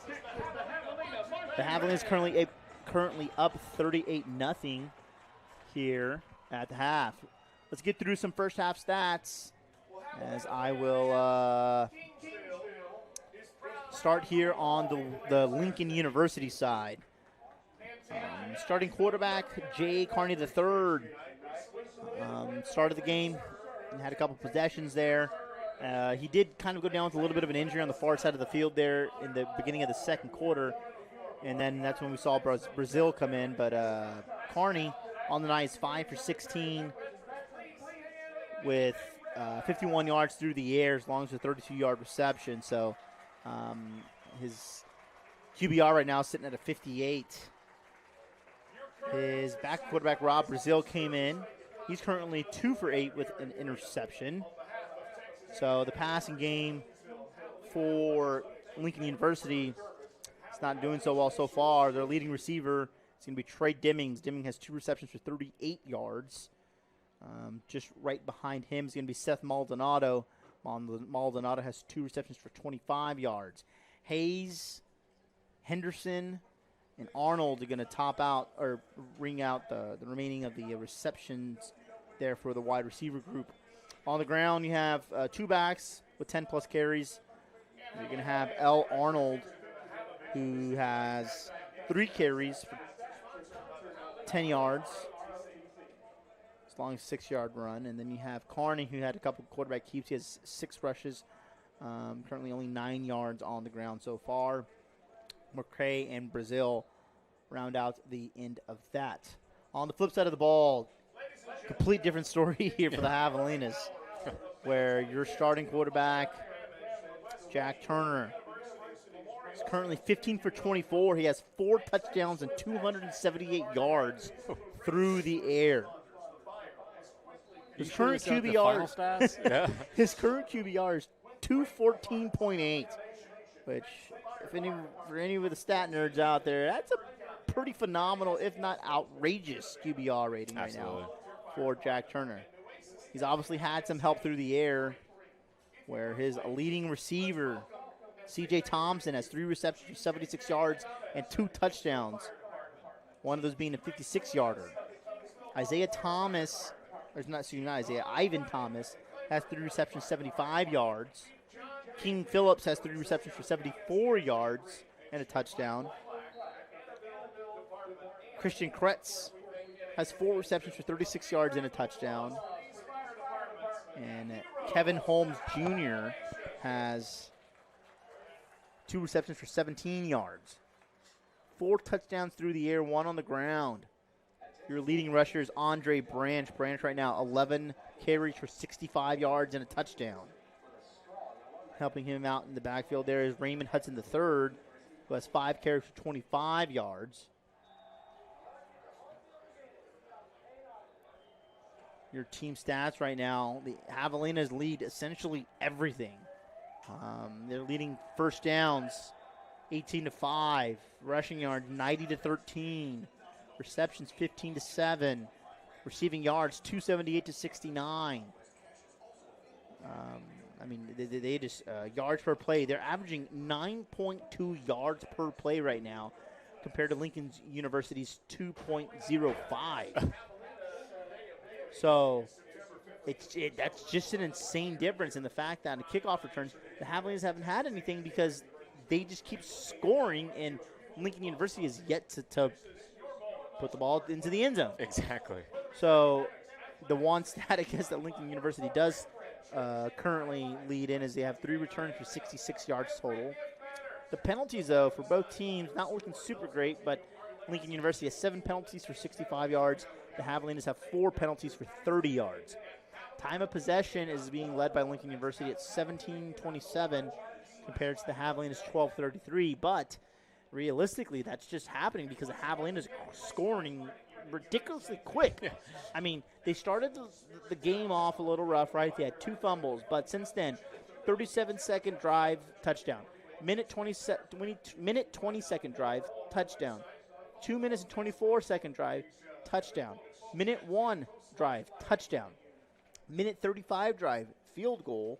And their longest drive of the night, which is 4 minutes and 18 seconds, was a touchdown as well. So they're losing, I guess, that stat category of time of possession. But, Eric, they're just putting the ball into the end zone so quick. Yeah, just big chunk plays. I mean, they're not even really deep passes either. C.J. Thompson was able to take a screen pass and went for like 50-something yards, I feel like. So doing a little bit of everything. And like you said, on the flip side, they do have a drive that's 4+ minutes. So, Coach, and you're going to need to do both. There's going to be times to where you're going back and forth with a gunslinger kind of thing, and it's a tie ball game going into the 4th, something like that. You maybe got 2 minutes left.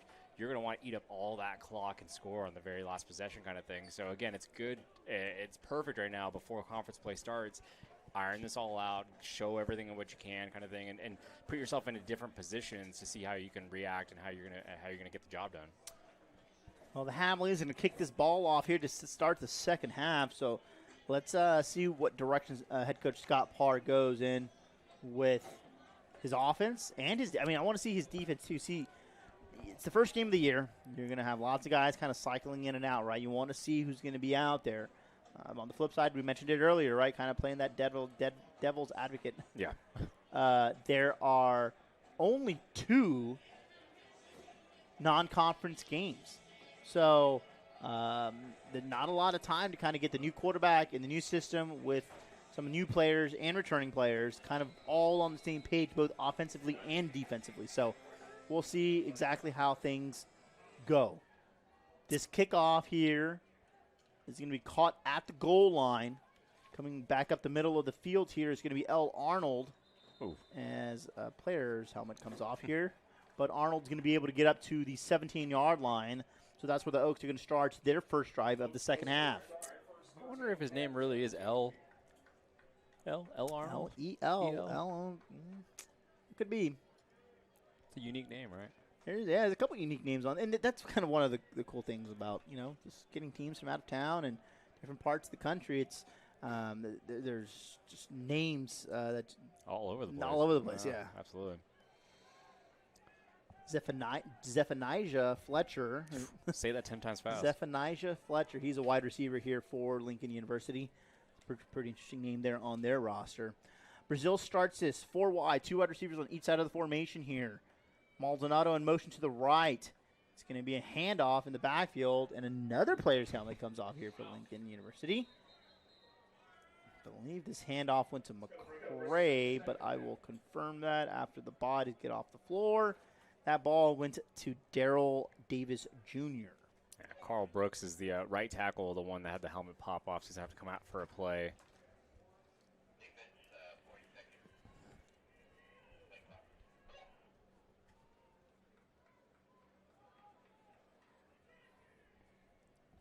Javelina sticking with 2 high safeties. Don't want to give up anything deep.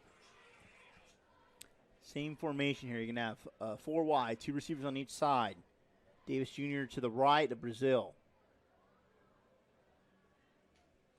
Brazil gets the snap, looks right, quick throw. It's caught near the 23, getting across the 25-yard line here. Near a first down. It's going to be Maldonado. Maldonado on the night so far. He's already doubled the amount of catches he had in the first half here in the first minute of the second half. Yeah, Javelina is playing a real soft cover 2 defense right here, letting everything underneath go. They don't want, again, they just don't want to let any big plays over the top right here.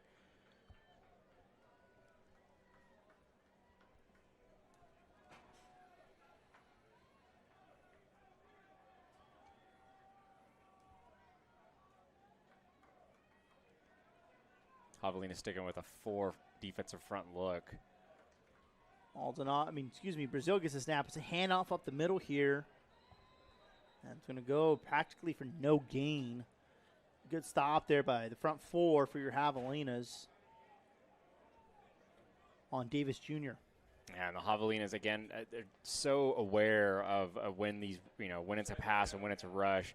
Obviously, you don't. If it's a run, you don't want to get too far upfield and open up those gaps. So they were able to just control their gaps right there and force the running back to go into just one and swarm over there and make the tackle. Brazil has a running back to each side of him as he's in the shotgun formation. Gets a snap. He looks right. He throws right. It's caught across the 35. Getting across the 40 now is going to be Parrish Hayes. Hayes gets a big first down here for Lincoln University.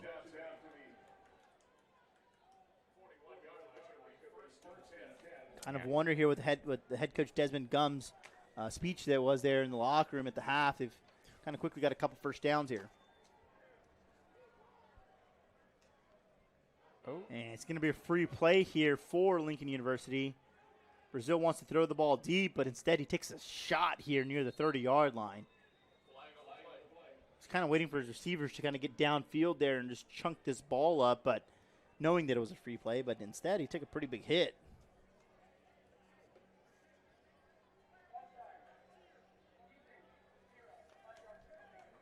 That was Doug Brooks jumping a little early there on the defensive front. Javelina's cycling out some of their defensive linemen here, giving them a breather. Again, when you're up 38-0, you're able to do that. Get some other guys some playing time. Seeing, it's so early in the season, you don't know exactly what's going to happen. God forbid you lose one of your starters. Again, your second stringers are going to be ready to go. And really, I shouldn't even say second stringers. They rotate these guys normally. They're all starters in Scott Parr's eyes. It's just giving them breaks. Brazil is going to be a handoff here on the left-hand side. And tackled in the backfield there is Arnold. A great tackle there by Trey Robbins. We've called Robbins' name a few times tonight so far. He's playing some pretty good defense there on that front line.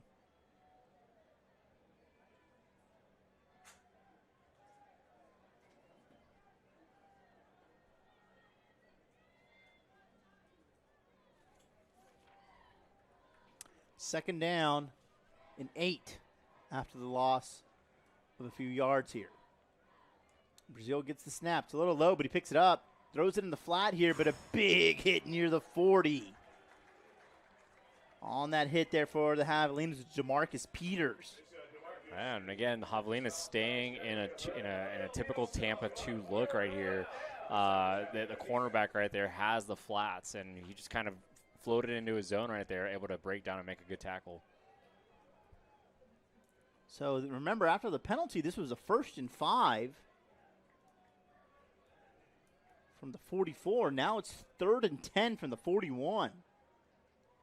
It's 46, excuse me. Javelina defensive backs given about 10 yards of cushion right here, so I'd imagine some sort of quick curl out route. Blitz coming off the right-hand side, and Brazil's going to be sacked here near the 30-yard line.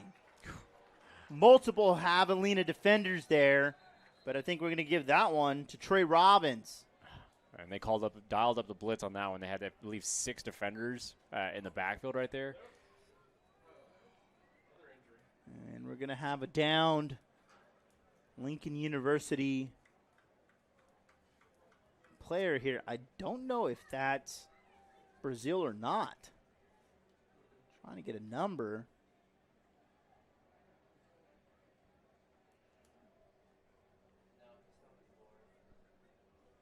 With a downed player, we'll take a quick short break here. You're watching Javelina football here on FloCollege, presented by Payne Automotive. This September, Kingsville is the place to be. Join us Saturday, September 27th from 1 to 5 p.m. at the JK Northway Expo Center for the Family Fun Fest and Chili Cook-Off, benefiting the Focus Foundation and supporting our local educators. Think you make the best chili? Prove it and win $1,000. The Family Fun Fest and Chili Cook-Off. Fun for all, for a great cause.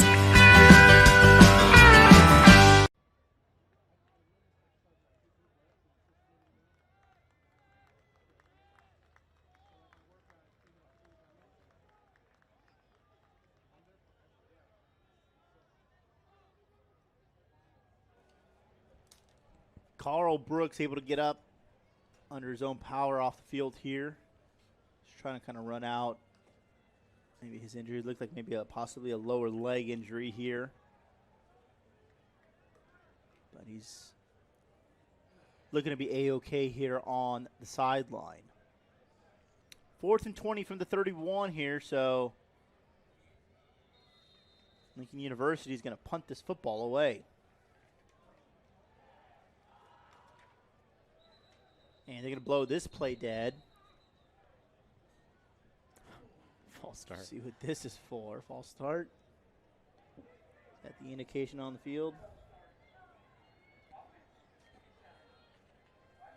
Well, to add insult to injury, it's going to be 4th and 25 now. Christian Kretz is deep here for the Javelinas.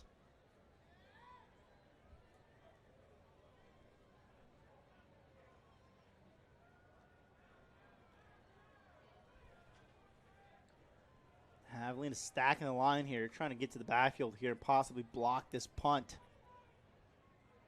Good snap, very little pressure, so punt's going to get off. It bounced across the 50 here near the 47.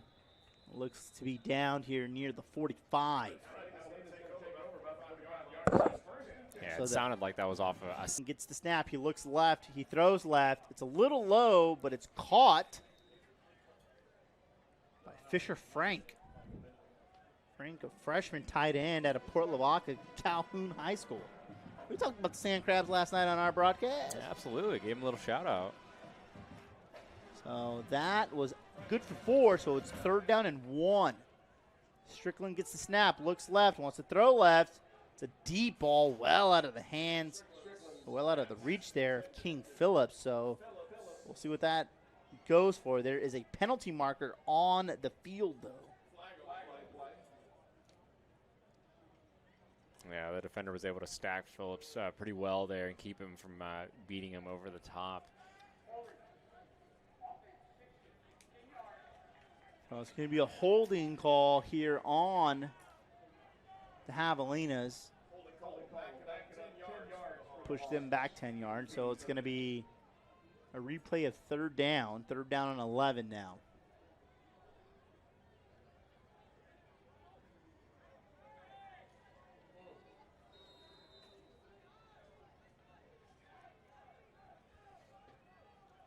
Three receivers on the right-hand side of this formation. King Phillips, the sole receiver on the far side. Strickland is going to be under pressure. He needs to get rid of this football. He does, but it looks like it's going to be intercepted short of the 50. Taking a return back on the right-hand side here for Lincoln University is going to be Darrell Carson. There's going to be a penalty, though, on the Oaks. That was looks like a block in the back, blindside penalty block right there. It really knocked one of the offensive players' helmets off. It was a pretty good block, but illegal, though.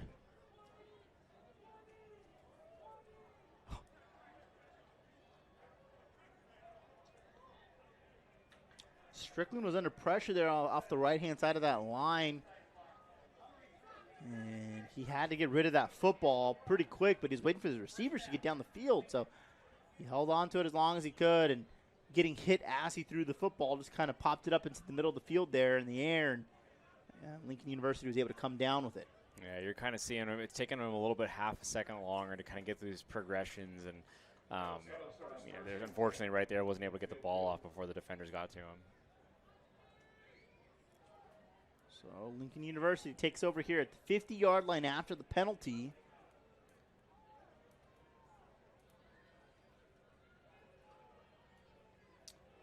The offense had an extra man on the field there in Maldonado as he runs off.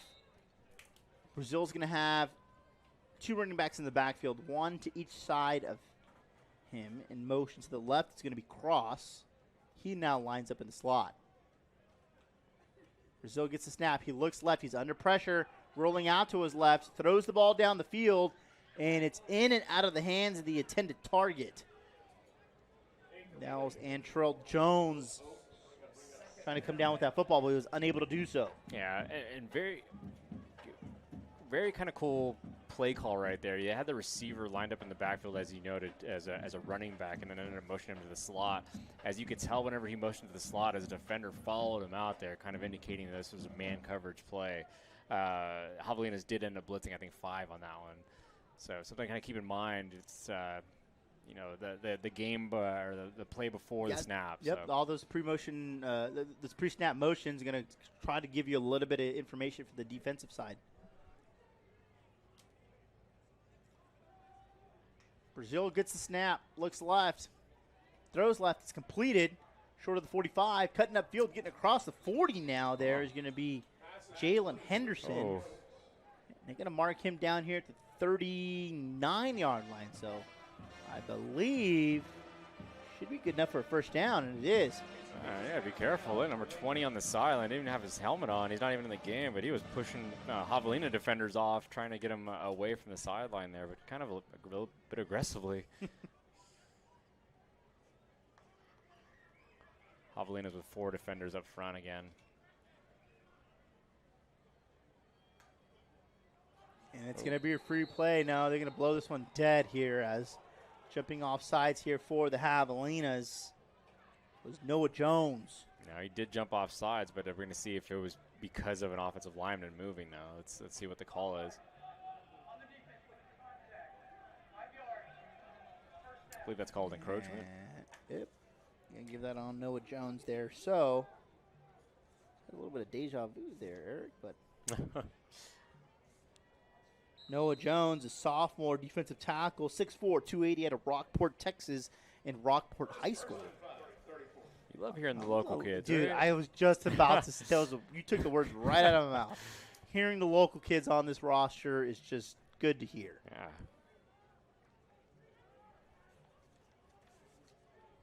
There was another one, Aaron Mueller, freshman. Brazil gets the snap, and it's high. Pass intended there for Parrish Hayes. Falls to the turf, incomplete. Freshman offensive lineman Aaron Mueller, listed at 6'9", 333 pounds, graduated from Tolosa Midway just down the road. Big kid. Big man. Golly. Wyatt Elwood, redshirt sophomore, defensive back out of Flower Bluff.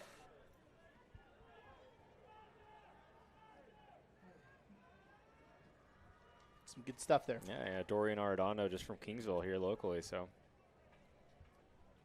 4 wide here for the Oaks. Running backs in motion out to the left. Brazil wants to throw left. He's under pressure, steps up. He's got tons of room. Across the 30, 20, 10. Makes a cutback move, 5. Oof. Brazil into the end zone for a touchdown. Yeah, Javelinas dialed up a blitz on that one. They blitzed 5 defenders, and Brazil able to work the pocket and find an open hole. Really right up the middle, I would say the left side, left A-gap. and really pretty much go untouched in the end zone. 34-yard QB scamper all the way to the end zone, and the Oaks are going to try to go for 2 once again here. It's just one of the things, if you're going to blitz guys like that, you know all your defenders are going to be man coverage. They're not going to be looking at the quarterback whenever he's running down the field like that. So, fortunately, bit him in the butt. Man in motion to the right. Brazil gets a snap. He's looking right, under pressure, escapes one defender, now has another man on his back. He's going to throw it into the end zone, and it's going to be incomplete. It was almost intercepted. It was almost intercepted by Javelina defender there, but the 2-point conversion will be no good. So with 7:50 left in the third quarter, the Javelinas have a 38-12 lead over the Oaks.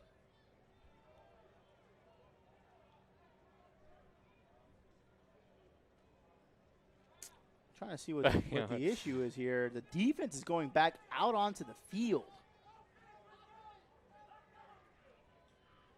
So I'm assuming there's a flag somewhere. I do not see a flag anywhere.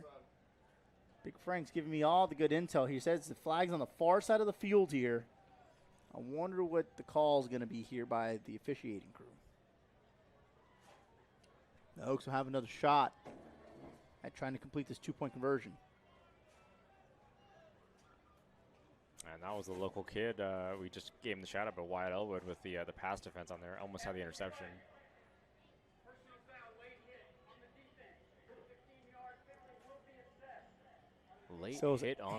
Late hit after the play. So the 2-point conversion stands no good. And the 15-yard penalty will be assessed on the kickoff. We're going to keep everything here. Again, welcome to the 2025 college football season kickoff here for your Texas A&M-Kingsville Javelinas. Rudy Solis joined here by Eric Suniga here at Pepsi Field at Javelina Stadium, where your Javelinas currently have a 38-12 lead over the Oaks.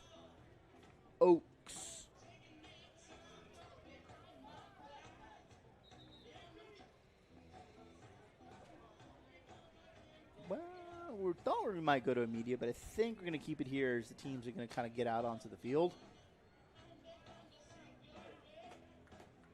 It's still a good crowd out here tonight. Yeah, I will say, though, it's a little sticky out here. The humidity is a little up tonight, which you even hear in the booth. Our booth, we do have the windows open so we can get a good, clear view of this field. Phenomenal field here. Phenomenal stadium. Actually, I mean, if you ever get a chance to come out here, absolutely, please do so. Yeah, you need to. It's, lots of history here in Kingsville, here at Texas A&M-Kingsville. So if you get an opportunity to come out and watch a football game, you'll enjoy it. I promise you that.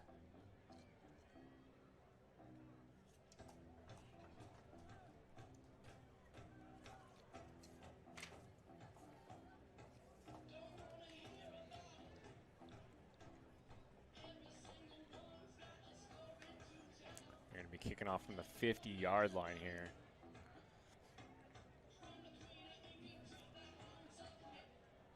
And the Javelinas switching some things up here. They're kind of flipping the play, I guess, as they probably see who's lined up on the opposite side here.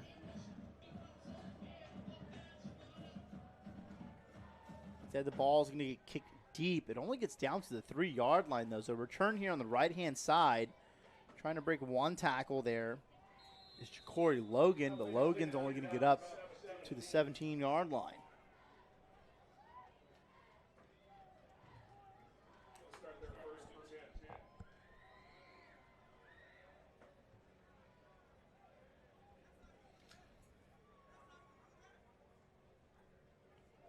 And it's going to still be a 26-point ball game.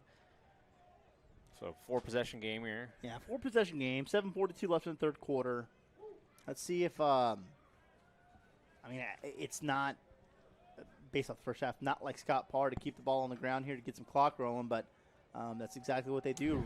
Handoff here on the right-hand side by Raymond Hudson. I'm just saying that. I mean, obviously, look, you got your quarterback in, right? Start the second half.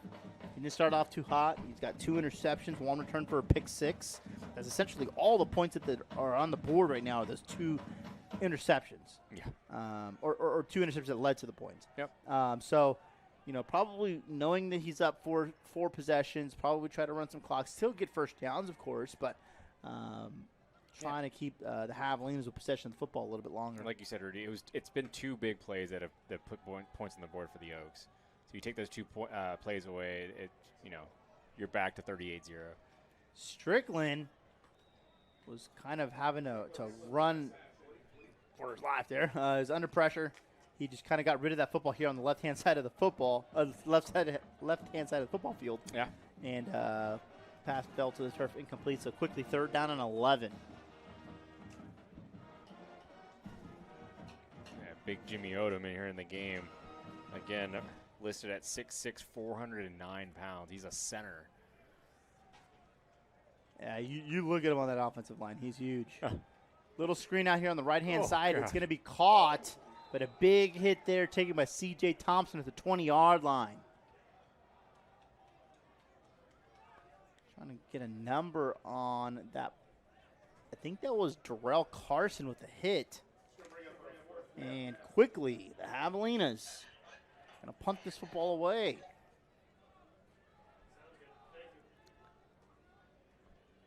Again, Scott Parr, though, just keeping this clock running.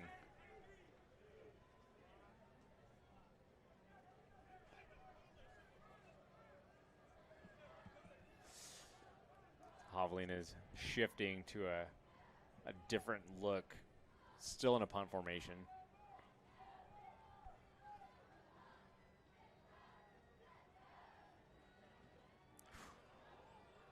So the punt's a high punt, and fair catching it here at the 40 is going to be Maldonado.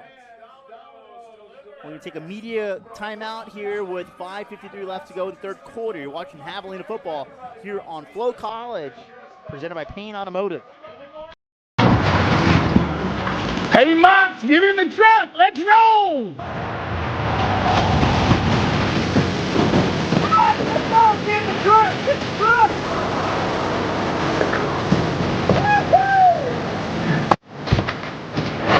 I love that thing. Man, it's a dog. Man, where are we going? You'll see. At Confidence Auto Group, we're proud sponsors of Texas A&M-Kingsville Athletics Department. At Hacienda Ford, it's tailgate season. If you're a die-hard pregame tailgater, the F-150 is the MVP of the parking lot. If you're packing up the whole crew to go to the game, the all-new Expedition is an all-star. If you need to zip around town to get supplies for the game, the Bronco Sport makes drive time prime time. Or if you need to bring the whole party, the F-Series Super Duty is the undisputed champ of towing. Hacienda Ford has your football season covered. Ándale, compadre. Hacienda has it.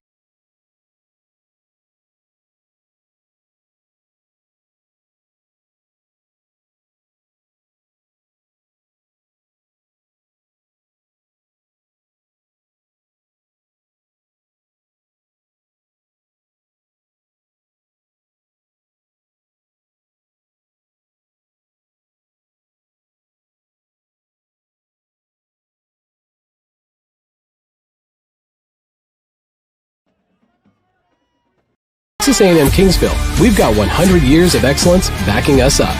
100 years of history with a strong alumni network. Join us, Texas A&M University, Kingsville.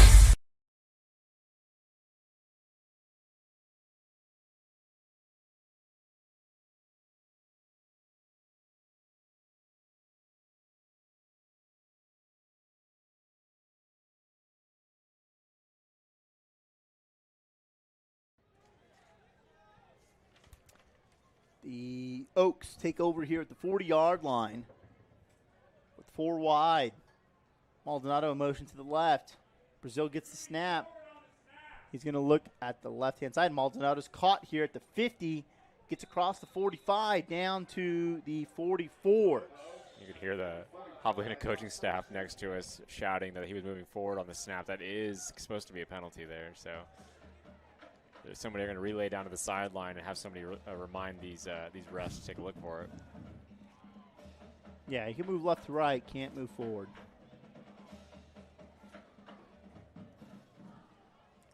Four wide, 2 wide receivers on each side of the formation here.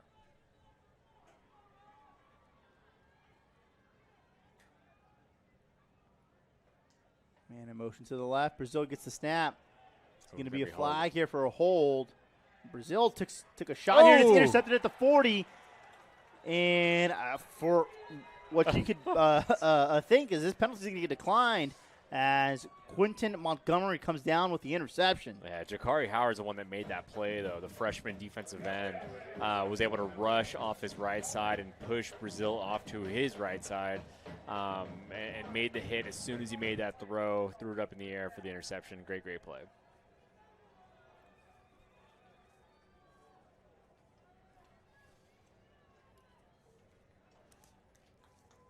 Quentin Montgomery, the junior defensive back from Houston, Texas, out of transfer from Abilene Christian.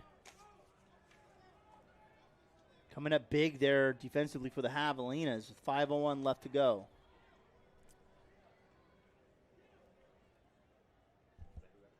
Yeah, Quentin.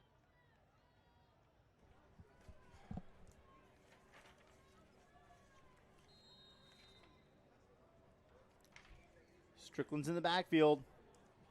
He gets this snap. He looks left. Now looks right. He's got a man open here. Caught at the 40-yard line by Kevin Holmes Jr. He makes a move. 35.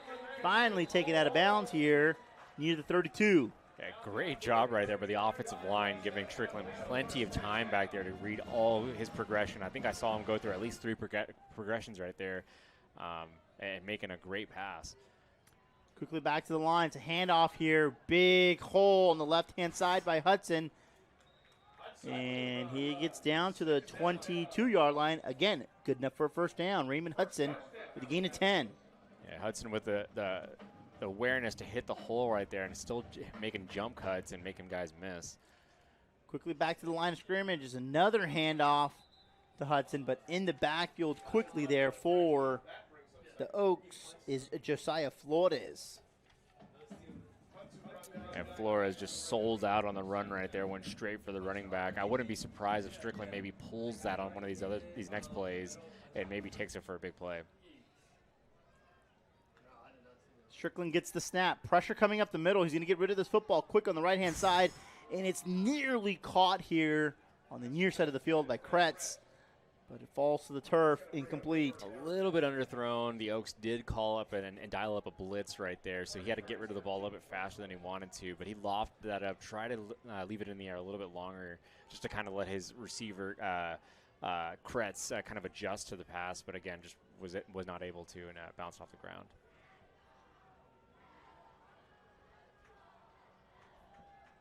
So after 2 quick first downs, it's quickly 3rd and 13. From the 25, Strickland gets the snap. They're going to blow this play dead. It's going to be a false start. Yeah, and if they come out in the same looking defense right here, I'd love to see a shot down to Kevin Holmes Jr. Big 6'6", 196 pounds. He's got to have a few inches in length on these defenders. So, again, just give him a shot down there. You're probably on the edge of field goal range. So as long as you don't take a negative play here, I think you should be able to at least get away with this drive with at least 3 points. As I said that, Kevin Holmes gets off the field. Yeah. Yeah, I think we've had a ton of announcers tonight. 4 wide, 3 receivers on the right-hand side of the formation here. Strickland gets a snap. He's going to look downfield. He got some man there. It's going to be in and out of the hands of the receiver. Pass intended there for Fisher Frank at the 15. Yeah, freshman tight end, Port Lavaca kid. Did go in and out of his hands, unfortunately. It was kind of a deep dig route dragging across the field there.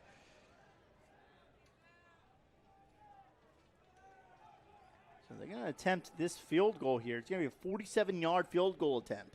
Such an odd formation here, right? They've got like 2 guys like winged back almost by the quarterback on the right side. Low snap. It does get up. The ball is through the uprights and good. That could have been good from 50 plus. That's going to make this a 41-12 lead for your Javelinas.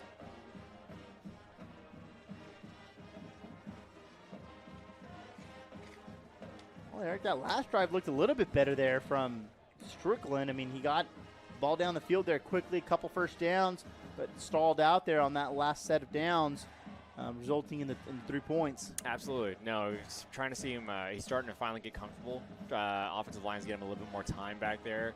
But I think the Oaks kind of knowing that, hey, he's that second stringer. Let's put some pressure on him. Dial up a couple blitzes. Maybe disguise your coverage a little bit. Knowing that he hasn't had the time and the preparation that the other quarterback has. So, again, just kind of getting him ready to go. Jack Turner, sorry. So that last drive, total of 6 plays, 22 yards. Took a minute 27 off the clock. Was capped off by a 47-yard field goal by Daniel Guana.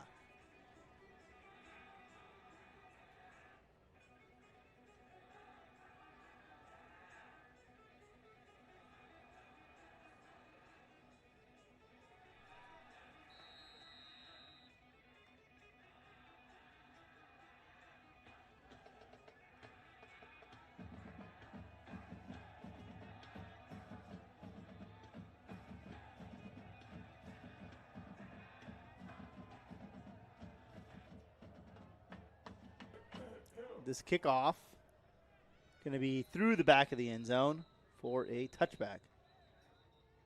And the Oaks are starting to 1st and 10.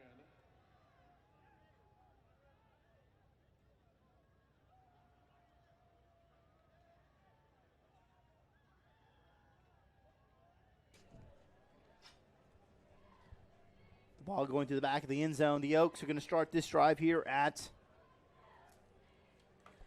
25-yard line.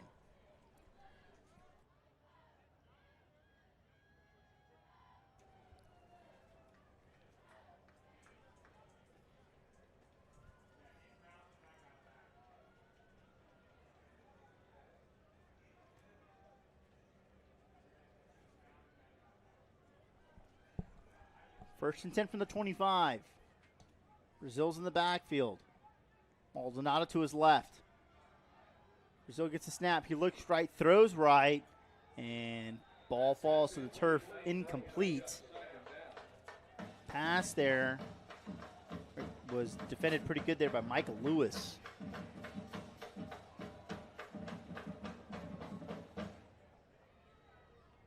A lot of fresh faces and new names in the game right now. But Jeremiah Conway still in there, guy towering over everybody, 6'3" again. Got to keep shouting him out, but having a great game so far. They're going to go 5 wide, 3 wide receivers on the left-hand side of this formation.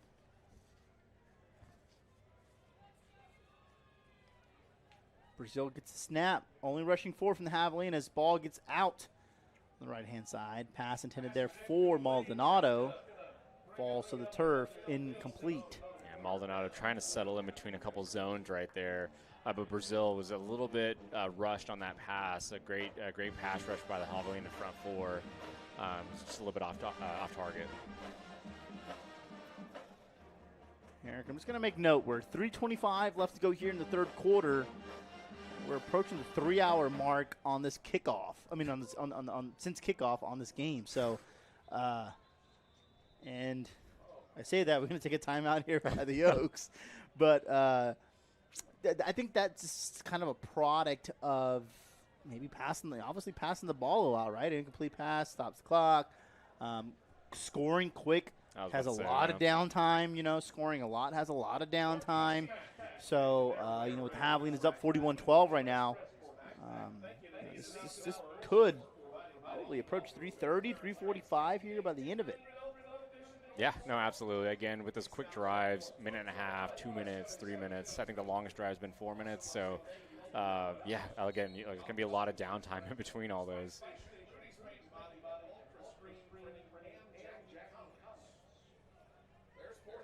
Give me a quick bite to eat here in Kingsville before we get back.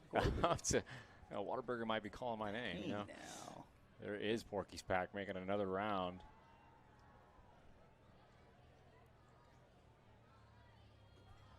All All the kids in the back of Full House. Yeah, they are. It is a full house for sure. We can resume play here. 3rd down and 10 for the 25-yard line. Brazil gets the snap. He looks left, throws left, throwing down the field here. And the ball is going to be thrown out of bounds. Intended target was Trey Demings. You know, if I'm Trey Demings, I'm thankful that ball was out of bounds because Conaway was coming about to lay a hit on him. The wood. Absolutely. 100%. I saw it too. I mean, and good for him. He let up, obviously, right? Knowing that ball was going to go out of bounds. He didn't want to put a hit on a receiver. That didn't need to happen and cause a penalty. So 100%.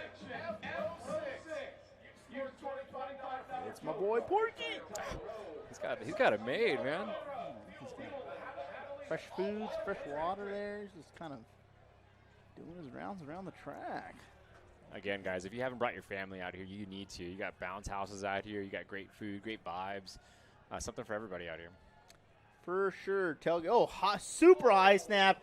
That is going to go through the back of the end zone, I believe, and it does. He kicked it even further. Safety for the Javelinas. When I saw the snap, the punter was like, what? He threw his hands up like, what was that? It was at least 15 feet over his head.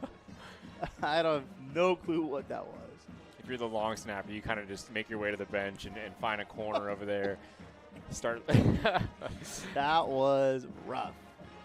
You know you're going to hear about it during the film session next time, too. And Desmond Guns, he's here. He's got his whole team put together here on the sideline, talking to them pretty sternly here, probably letting them know, hey guys, look, sure it's a 4-5 possession game, but look, we can't have those kind of mistakes here.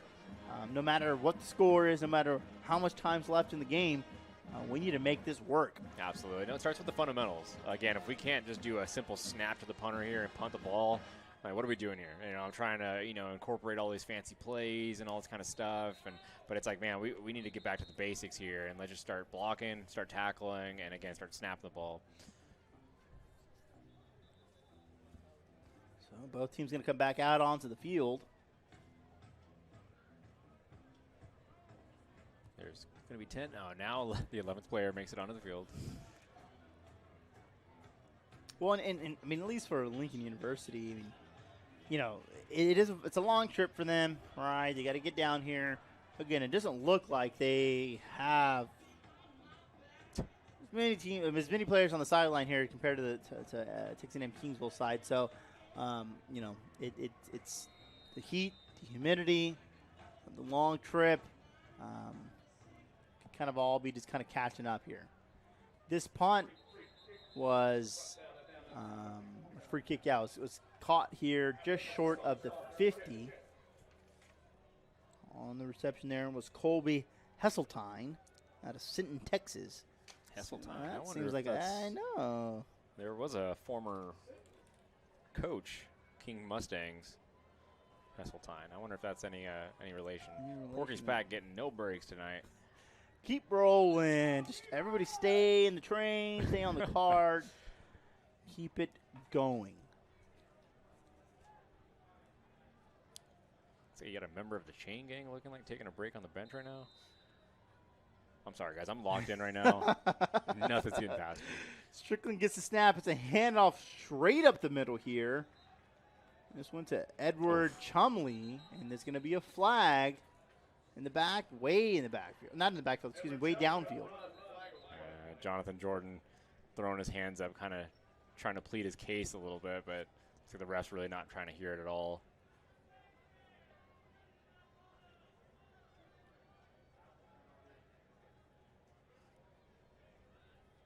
Looks like it was him and Landon Hybert, the freshman wide receiver, going at it.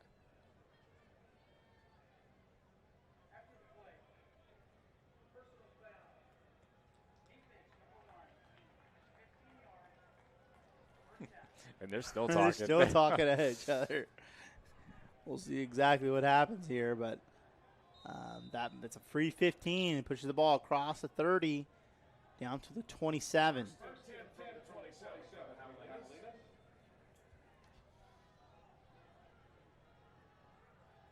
Strickland trying to get the right offensive personnel out direct there. The offense. Directing traffic out here. Strickland gets the snap. It's a handoff on the left-hand side. Again, there to Chumley. They're going to say the ball came out.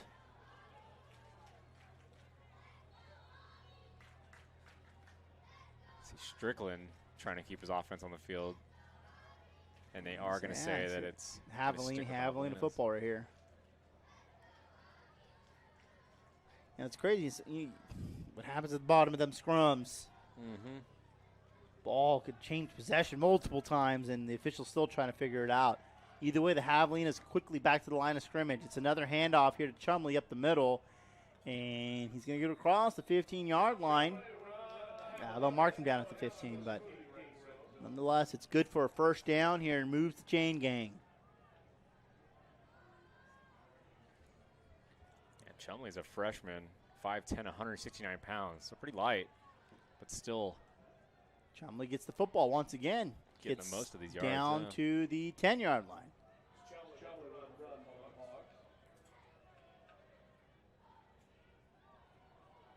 Coach Scott Parr looking like he's trying to keep this game moving, eating up as much clock as possible, running the ball a little bit more than we've seen this entire game. Yeah, I mean, 3 straight runs there is going to do it, and there's a 4th here to Chumley again. He was trying to go left to right, but decides to cut back up the middle once he sees a defender there on the edge. Loses a yard there, so 3rd down now. And he could be setting up. This could be a great play call for an RPO. Again, you get this defense thinking, man, it's going to be another run, and that's when you pull it real quick and pop it over the top. Chumley gets the ball again. He cuts back over to the right, and he's going to get down to the 7-yard line. So it's going to be 4th and 1. Make it 2. 4th and 2.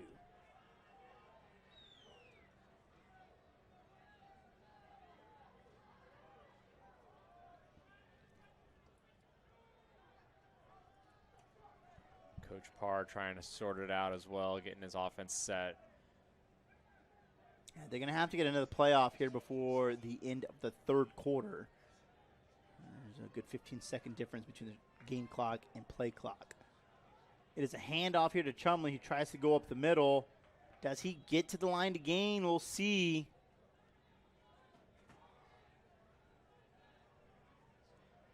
He might be short. And they're going to say he's short. It's going to be a turnover on downs here. It really doesn't affect much at this point, Rudy. I think your Coach Parr is definitely confident in his defense's capabilities, and you're going to ask the Oaks here to have to drive about 95 yards. So I think he likes his chances here. Yeah, I think he's going to take it. Yeah, so we're going to get a couple commercials here from the field here. I think we're going to, I don't know, the officials are kind of talking something over here. I don't know, they just kind of getting their assignments down here, but both teams come back out onto the field here. So, okay, the Oaks are going to take over 1st and 10 here from the 6-yard line. Let's see what Brazil can do here.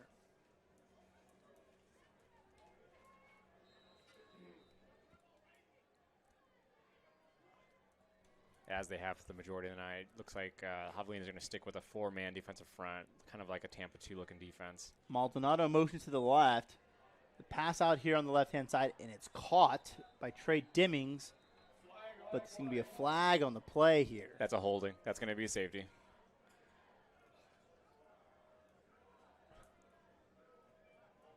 And it occurred in the end zone.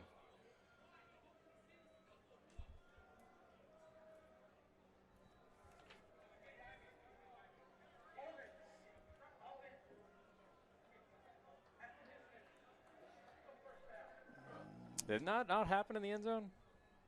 Or maybe it happened after, after he threw it, possibly? I mean, the flag's down at the 1. They try to obviously mark their flags, at the spot of the foul. So maybe they're saying that It initiated, outside of the end zone. There's no real way to kind of confirm that. Yeah. Throw the flag. Throw the challenge flag. So 1st and 13 from the 3. And that is going to do it for the third quarter. The Javelina is up 43-12 over the Oaks. You're watching Javelina football here on FloCollege, presented by Payne Automotive. At Texas A&M-Kingsville, you'll find your passion. This is 360 degrees of Tamuk. This is Javelina Nation. Join us, Texas A&M University, Kingsville.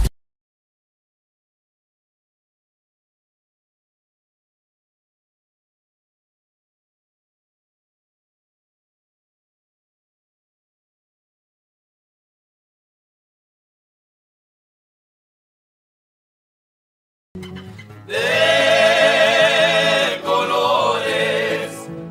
colores son todas las frutas que vienen de afuera. De colores y ricos sabores, da gusto a cualquiera.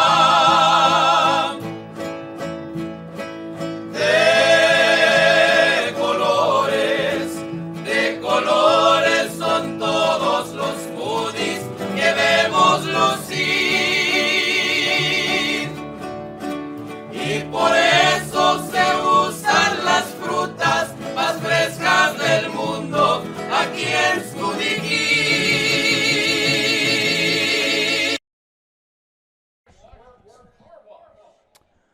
Welcome back to Pepsi Field here at Javelina Stadium as we get ready to start the fourth and final quarter of this football game.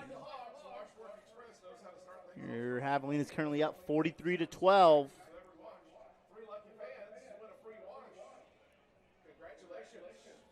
Over the Oaks, the Lincoln University Oaks.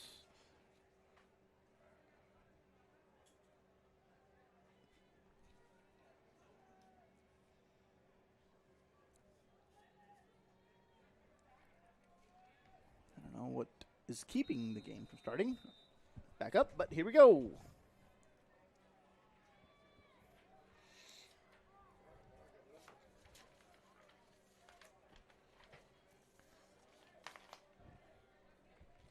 Brazil gets the snap. He's going to look downfield. He is under pressure. He has to roll out to his right. Throws a deep ball down here. He's got a man open at the 45, and the only thing that stops him from scoring is a turf monster. Golly, that was a rocket that he threw right there. Chas Cross on the reception there. That has to be the biggest play of the game, right, for Lincoln? I will confirm that, but I believe so, yes. The ball's going to be spotted here at the 36-yard line. So that essentially went, do the math, 61 yards down the field.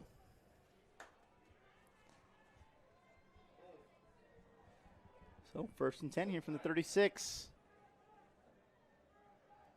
The receivers on the far side of the formation.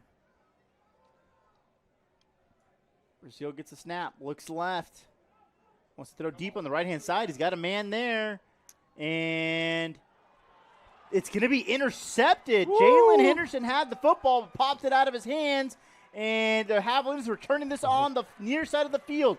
40, 50, finally taken out of bounds here is going to be Eric Barnes. Oh, dude, that does not look good, though. That is, unfortunately, an injured Lincoln player. We got three guys down right now. A ton of guys down. I'm trying to figure out who's the most hurt. Got in the end zone here, you have Jalen Henderson, who was the receiver trying to get that football. And then you've got a downed offensive lineman here on the sideline. I believe it's the gentleman who made the tackle. I believe it was Kareem Sy, number 52, the captain. He immediately tossed off his helmet.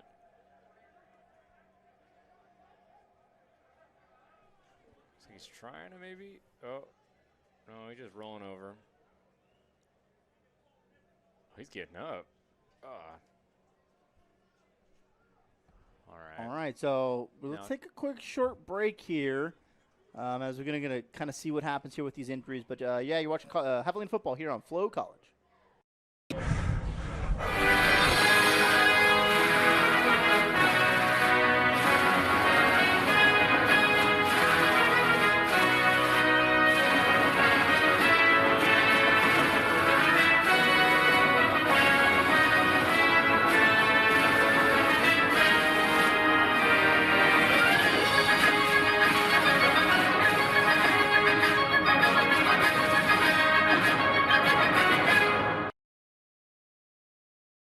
Sparklight connects your world with reliable internet. Work smarter, learn better, and play faster with high-speed internet. Get worry-free Wi-Fi and free installation with no contracts. Visit offers.sparklight.com today.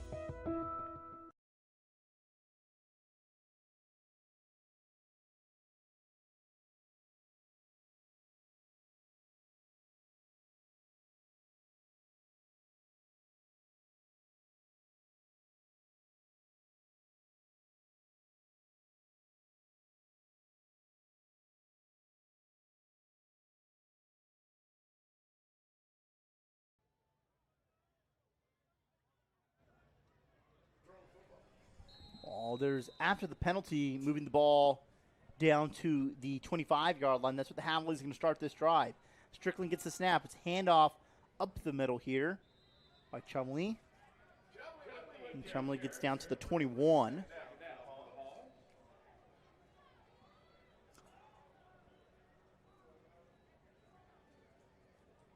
I think something to note here, both of the downed Lincoln University offensive players were able to walk off the field with a little bit of help. As another handoff to Chumley here. He gets across the 20 down to the 17-yard line. So good in that aspect. Yeah. At this point, too, I think both sidelines just really want to get out of here without any more injuries. We've had plenty tonight, and being week one, it's just the last thing you want as a player to get injured, going into whatever year it may be. David Carl in motion to the right. Strickland gets the snap. Blitz is coming, and they all miss. Walking straight into the end zone is going to be Edward Chumley. The blitz was coming from all corners. Chumley made one cutback move up the middle and was untouched. And the kids are flocking to Porky's Pack right now, getting ready to go. Get in, get in, get in. Everybody fight for a spot.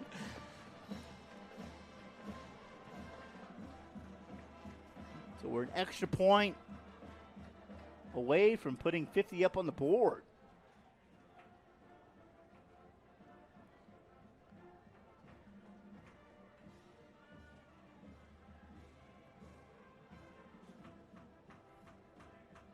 Looks like it could be blocked off the left side, or am I? Well, snaps down, kick is up, and it was good. Like an offsides. And it was offsides.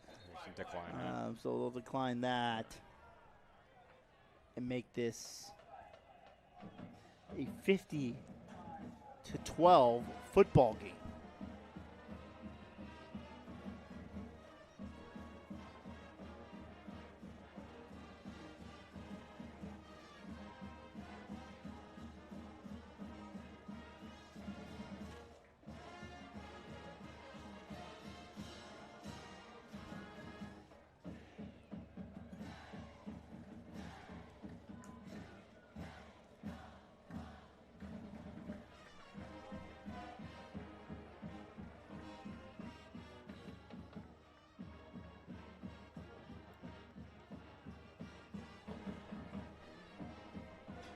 Well, off that last interception there by the Javelinas, it was a 3-play, 25-yard drive after the return on the interception plus the 15 yards on the penalty. Took a minute and 3 seconds off the clock. It's capped off. A 17-yard run by Chumley. Extra point was good. Made it a 50-12 football game here in Kingsville.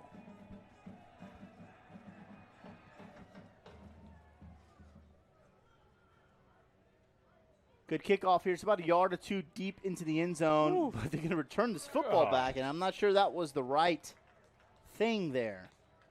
Chaz Cross tried to get that football back this way, and there's going to be a little extracurricular here between a couple players here on the field. I didn't get Tavion Wallace was the player here for Lincoln. And the player on the Javelina side there was Mills Dawson.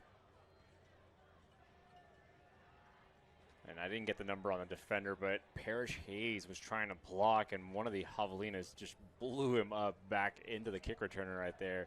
Essentially made the tackle for the Javelinas.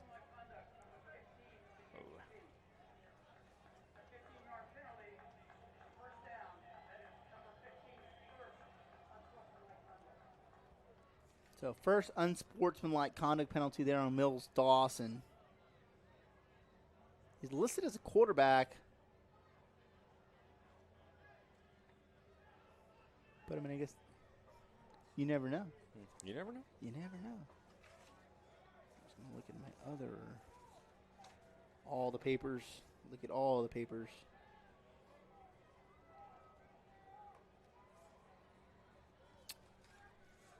We'll see what happens. Well, after the penalty, it's going to bring the ball up here to the,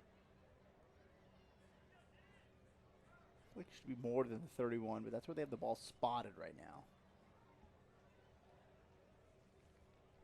now. And we're playing football.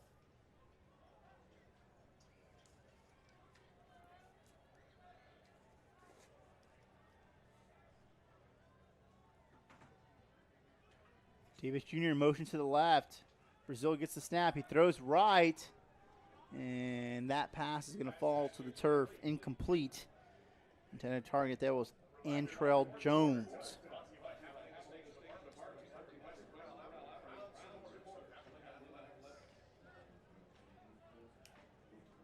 Stops the clock here. 12:27 left to go in this football game.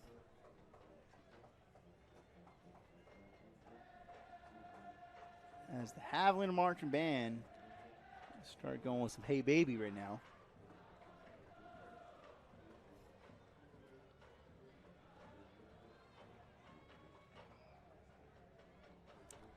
Five wide here for the Oaks.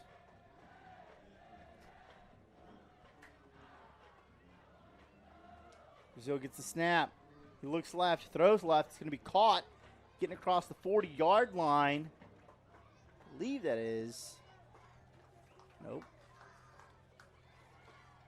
A number. Sean Burks was on the tackle there for the Javelinas. I believe that was Parrish. Is that Parrish Hayes? It was not. It was Austin Bonilla. 26, not 28. Empty backfield here again for the Oaks. Brazil gets the snap. He's going to throw right. A little bit of miscommunication there. Ball falls to the turf, incomplete. The nearest player was actually a defender. It was Michael Lewis.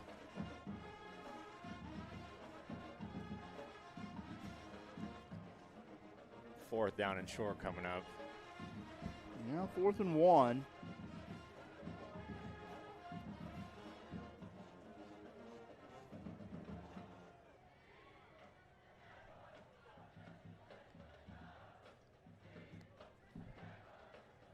Player late coming off the field.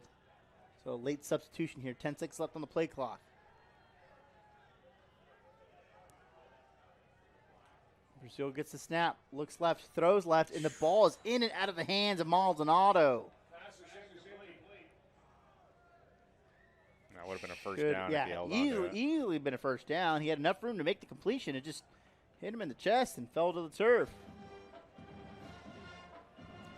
Kind of summarize up the entire Lincoln night, I feel like. Man, they've had some opportunities here and there, but in the end, they really just shoot themselves in the foot. And, you know, Javelinas have been taking advantage of these opportunities and putting points on the board.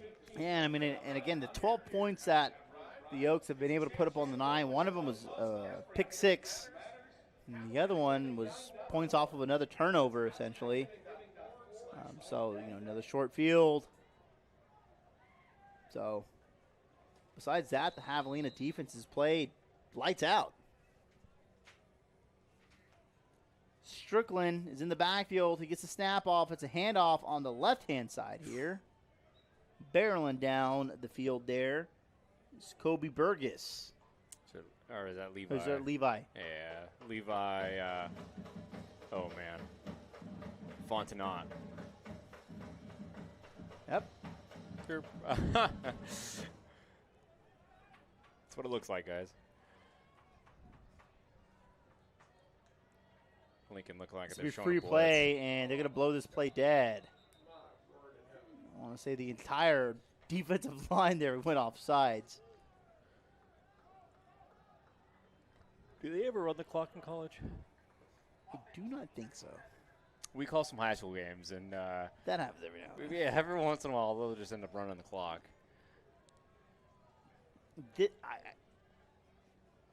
I wonder. I'm going to grab the stat myself. It's 10:26. Just kind of want to see what's the longest. Oh, God. Call it regular. I was going to hand off up the middle here to Fontenot. No, Fontenot. I mean Fontenot once again. It's the longest. And we're going to get a stoppage here as the Oaks are going to take a timeout. Why not? Got him to burn. Can't take him on the road. Yeah.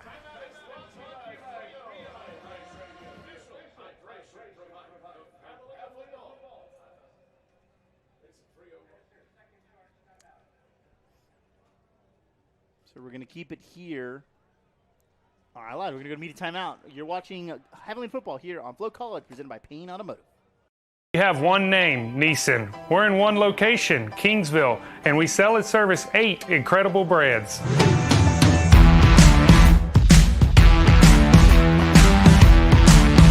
From the thrill of performance to the practicality of everyday life and the luxury you deserve, you have the power of choice at Neeson. 8 brands, one company. Visit us in Kingsville today, where we treat our customers like neighbors.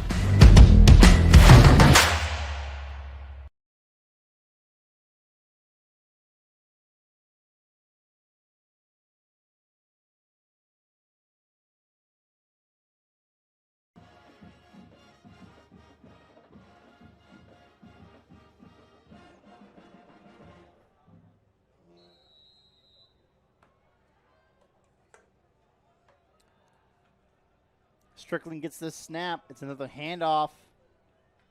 Bouncing out to the right-hand side there. It's Fontenot.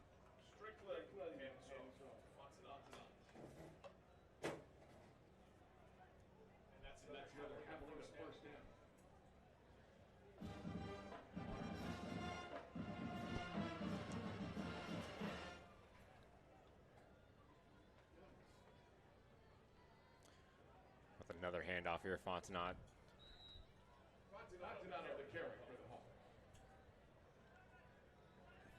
Trying to get the stat. Unable to do so. So, second down. And about 7 here for the Javelinas. The ball currently sitting at the 26-yard line.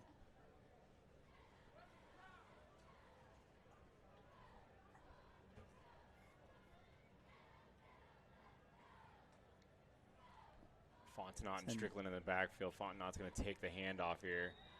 Able to gain a few positive yards.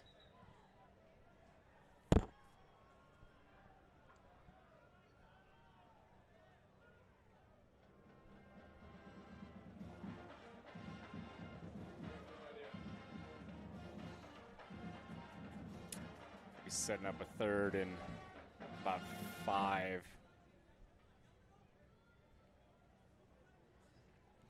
So there is a Lincoln Oaks player walking off the field, helmet in hand. But he's mad about something. Well, nonetheless, 3rd down and 5 here from the 24-yard line. Strickland gets the snap. He wants to throw the ball on the right-hand side of the field here. He's got a man there. It's in and out of the hands of the receiver. Falls to the turf, incomplete, nearly intercepted. A little juggling catch there on the back end.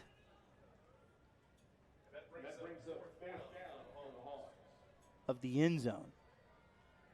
The Javelina is going to attempt another field goal here. 41-yard field goal attempt by Guana. Snap is high, but it gets down. Kick is up. And it is good. I can't believe these kicks aren't blocked. The way it feels they like line up. the way they overstack the right-hand side Absolutely, of the defensive line there.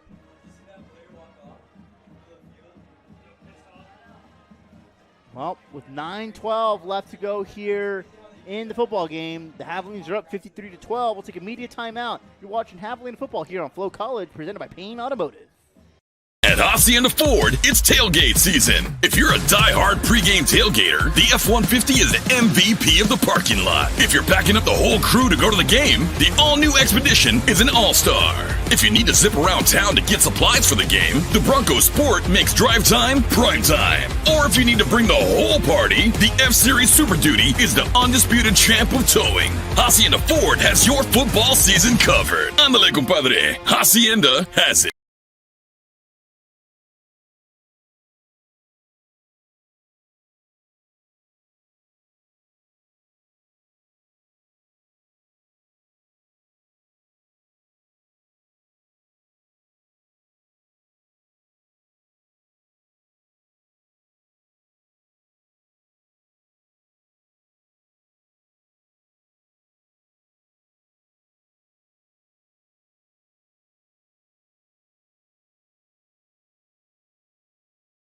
Texas A&M-Kingsville, we've got 100 years of excellence backing us up.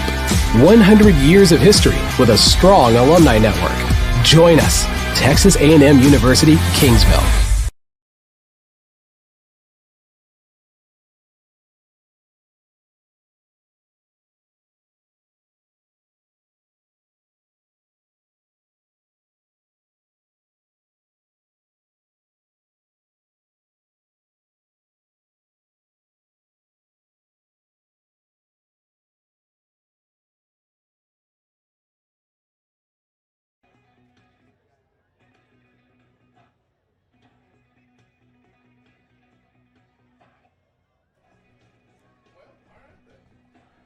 Javelinas getting ready to kick off this football.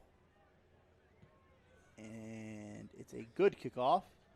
It's going to be caught here about 2 yards deep into the end zone.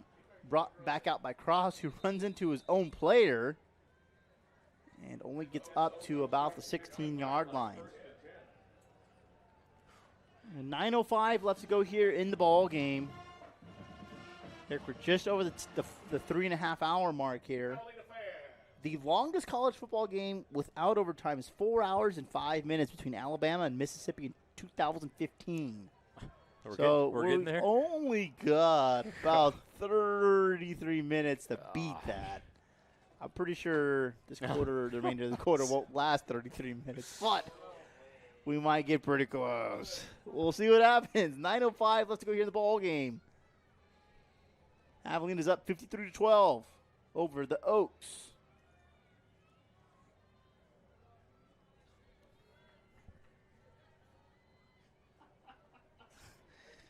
Brazil gets the snap. Quick wide receiver screen on the right-hand side here to Maldonado. He gets across he the went out of 25. And that's where they're going to mark him out.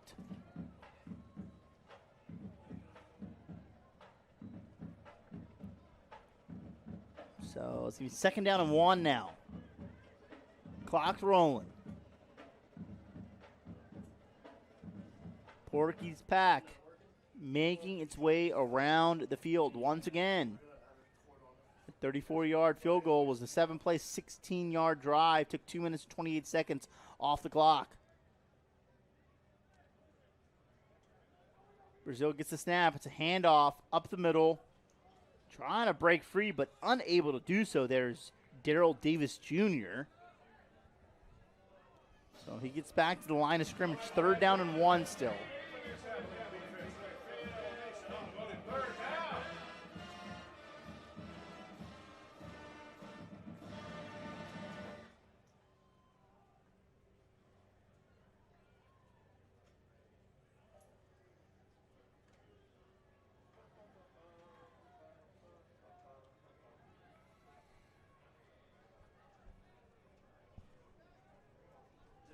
Third down and 1 from the 25-yard line.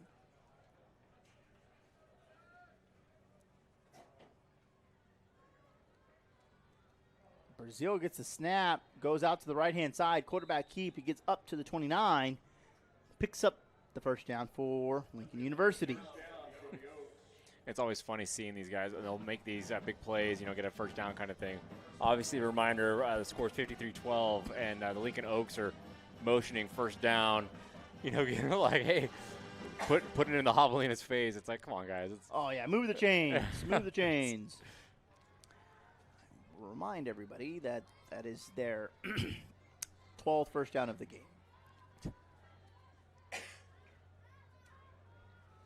Porky's back, making a round. Yeah, that ATV is getting a lot of miles here for Porky's back.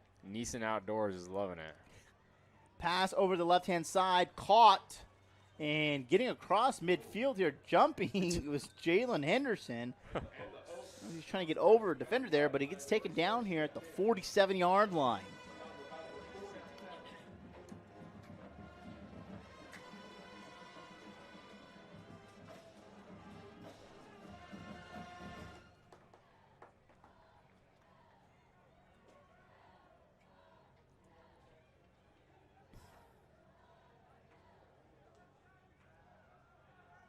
Late substitution here by Lincoln University.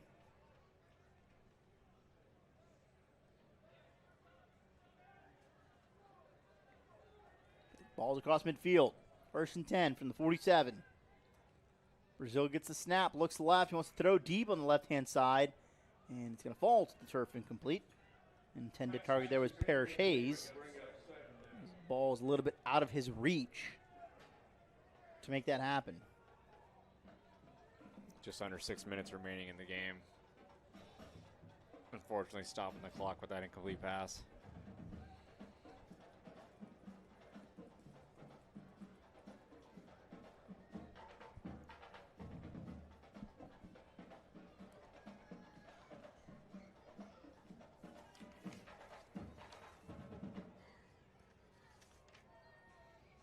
If this continues on, this is going to be their Lincoln Oaks 26th game straight loss. Blitz coming up the middle. Ball does get out. It's caught by Maldonado near the 40. He lowers his shoulder and gets taken out of bounds here at the 39. Brazil took a hit there as he let go of that football. He's kind of pleading his case here to the referee, but no flag on the play.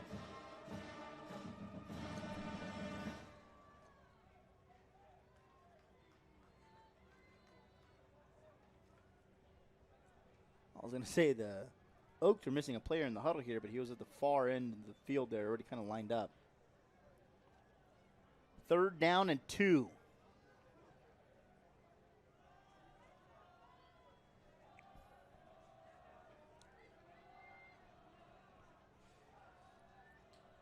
Brazil gets the snap.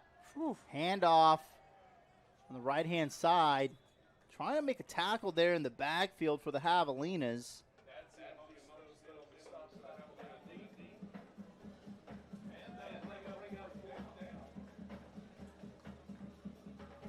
That was Julian Payne.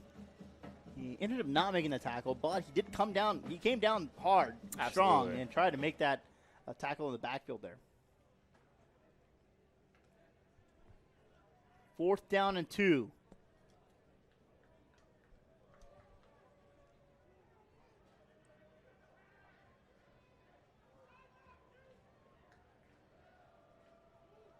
And it back in at quarterback now for Lincoln University is Jake Carney. And there is an incident here on the right-hand side of the field here. Giving a big number 74, Carl Brooks, in the middle of that fight, I guess. Well, Brooks went down with an injury earlier, too. He was able to, I guess, obviously come back into the football game, but he was one player that was downed for the Oaks.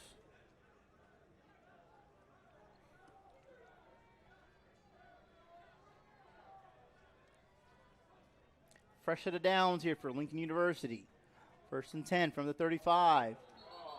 And jumping off sides here, the Javelinas is Martin Carrion Jr.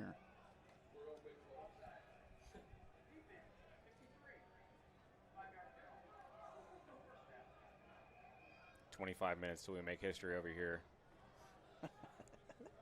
We're not going to make it. Would have been nice. Could have been a part of history. We all could have been a part of history tonight.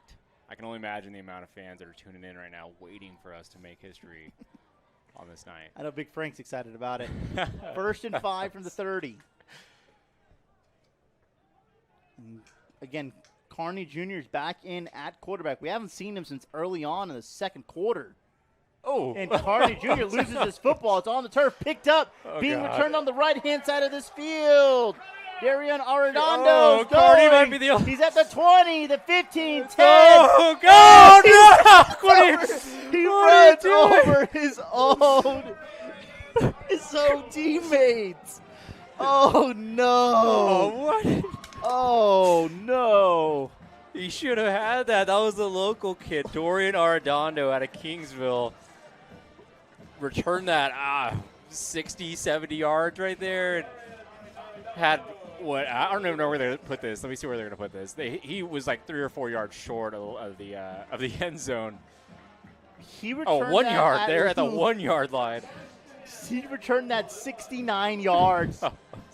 It got down at the 1. He got tripped up by a couple of his defenders making a block on the last Lincoln University offensive player back there. He was extremely close to taking that to the house. And there's going to be a meeting of the officials here near the 10-yard line. I think the officials are asking if they get overtime pay as well.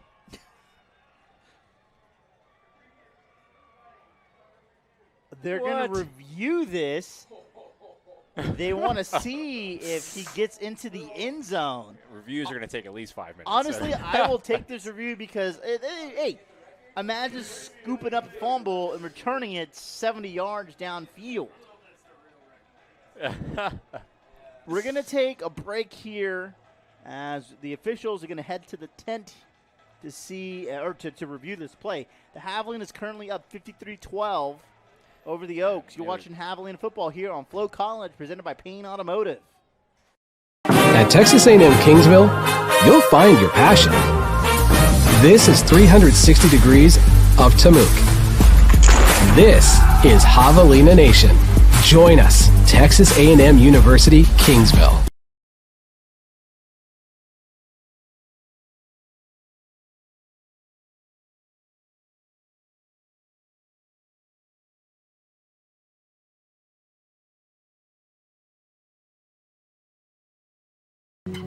De colores son todas las frutas que vienen de afuera. De colores y ricos sabores, da gusto a cualquiera.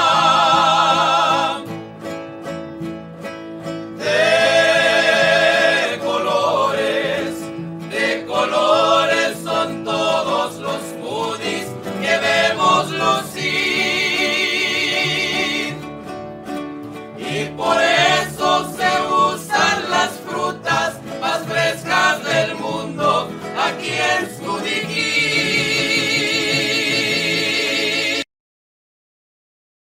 80 years, the Lone Star Conference has been committed to excellence. What began in 1931 as a 5-team conference has grown to 18 institutions spanning 4 states. And while membership has changed, the pursuit of athletic success and academic excellence has never wavered. 119 national championships, over 2,000 All-Americans, and nearly 300 academic All-Americans. Celebrating 90 years of success, this is the Lone Star Conference. You always get the home field advantage when you shop the Payne Auto Group.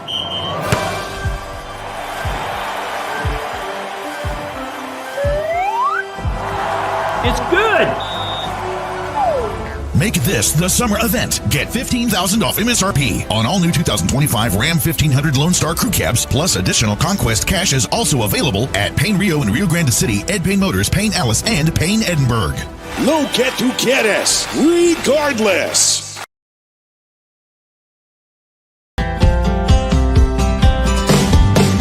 We appreciate you. We appreciate you. We appreciate you. We appreciate you. We appreciate you.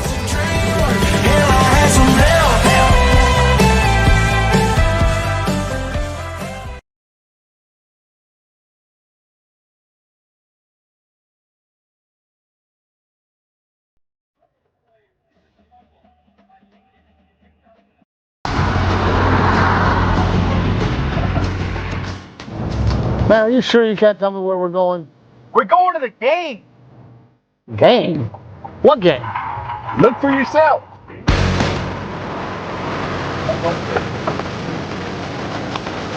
Confidence Auto. Proud sponsors of Texas A&M University, Kingsville Athletics Department.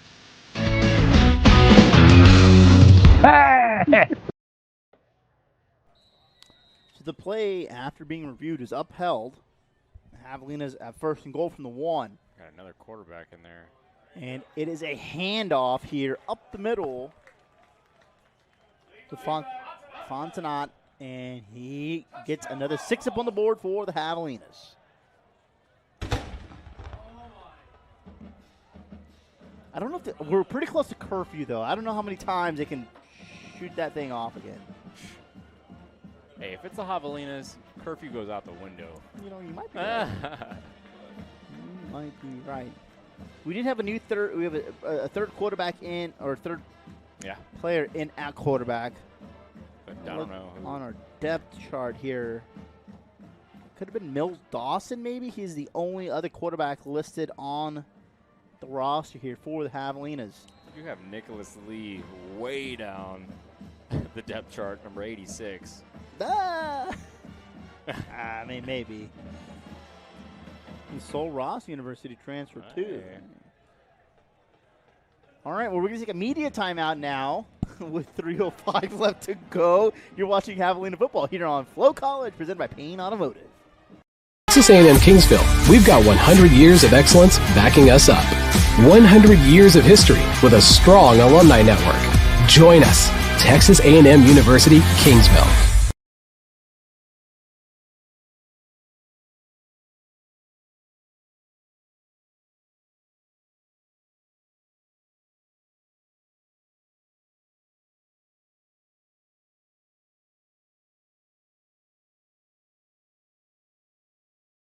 We have one name, Neeson. We're in one location, Kingsville, and we sell and service 8 incredible breads.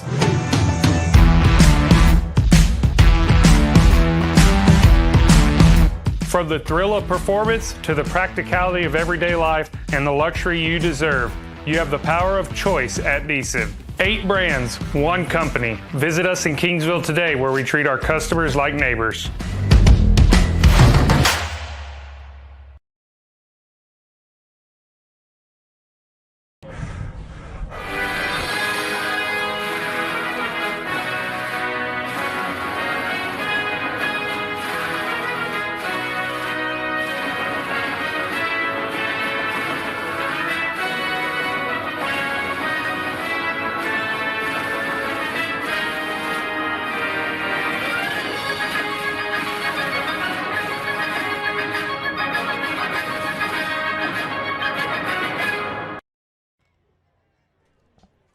Welcome back to Pepsi Field here at Javelina Stadium. That last drive was a 1-yard touchdown run.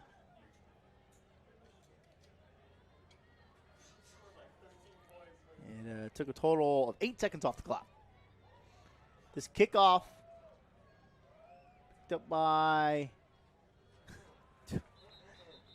picked up by Dago Albert about a yard deep into the end zone, and he runs into one of his own players.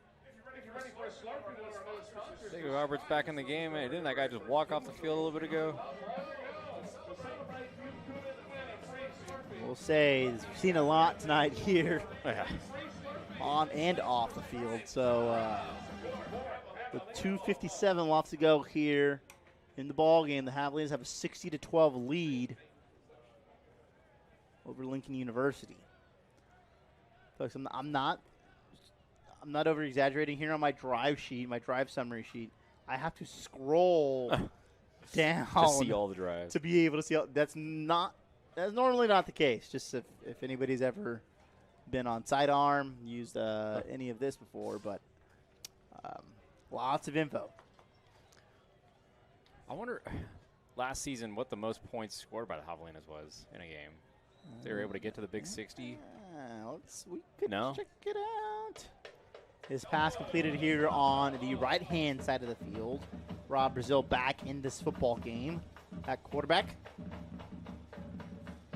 Pass was good maybe for a yard there, so 2nd down and 9. And what better way to start off your tenure here as well, dude? Getting a big win and then dropping 60 on a team. It's like, man.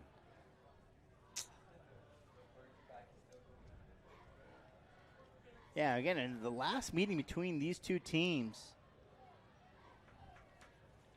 was back in 2021.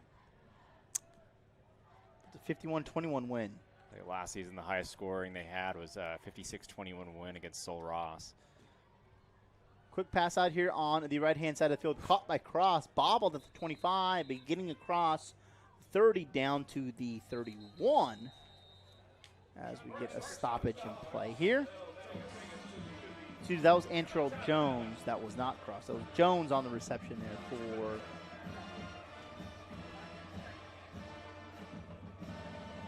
for Lincoln University. We're going to take a quick time out here watching Javelina football here on FloCollege. De colores son todas las frutas que vienen de afuera.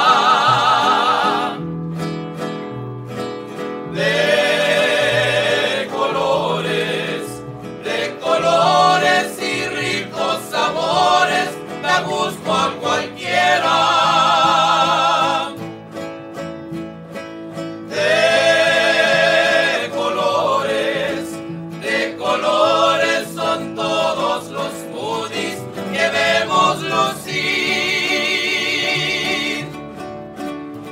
Por eso se usan las frutas más frescas del mundo aquí en Studiquí.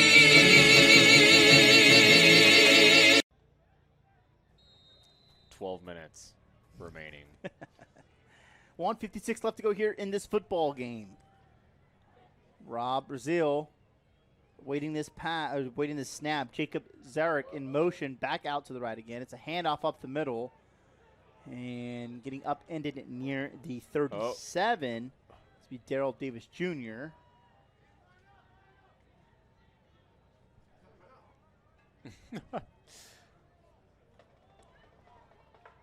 Clock continues to roll. 1:35 left to go here in the ball game.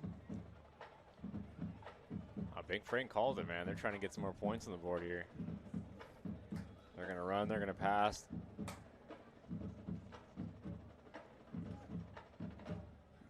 They're going to hard count here. Look over to the sideline, change the play. 10 seconds left to go here on the play clock. 60-12, you're trying to draw them off sides. Brazil gets the snap, looks left, wants to throw down the field. He does do that, and it falls to the turf incomplete. Pass intended there for Jones once again. Stops the clock here with a minute left. 3rd down and 3 with the ball, 38-yard line.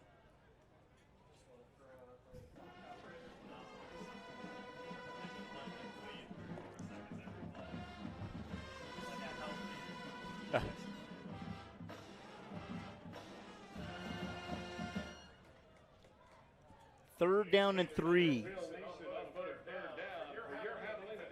Javelina's looking like they're going to be bringing a blitz right here. About 6 guys in the line of scrimmage. Looks like one guy might be bailing out, so 5 guys now. Now they got 4. Bristow gets a snap. It's a handoff on the left-hand side here. Lowering his shoulder was Jalen McCray, but McCray is only able to gain about a yard. 4th down and 3.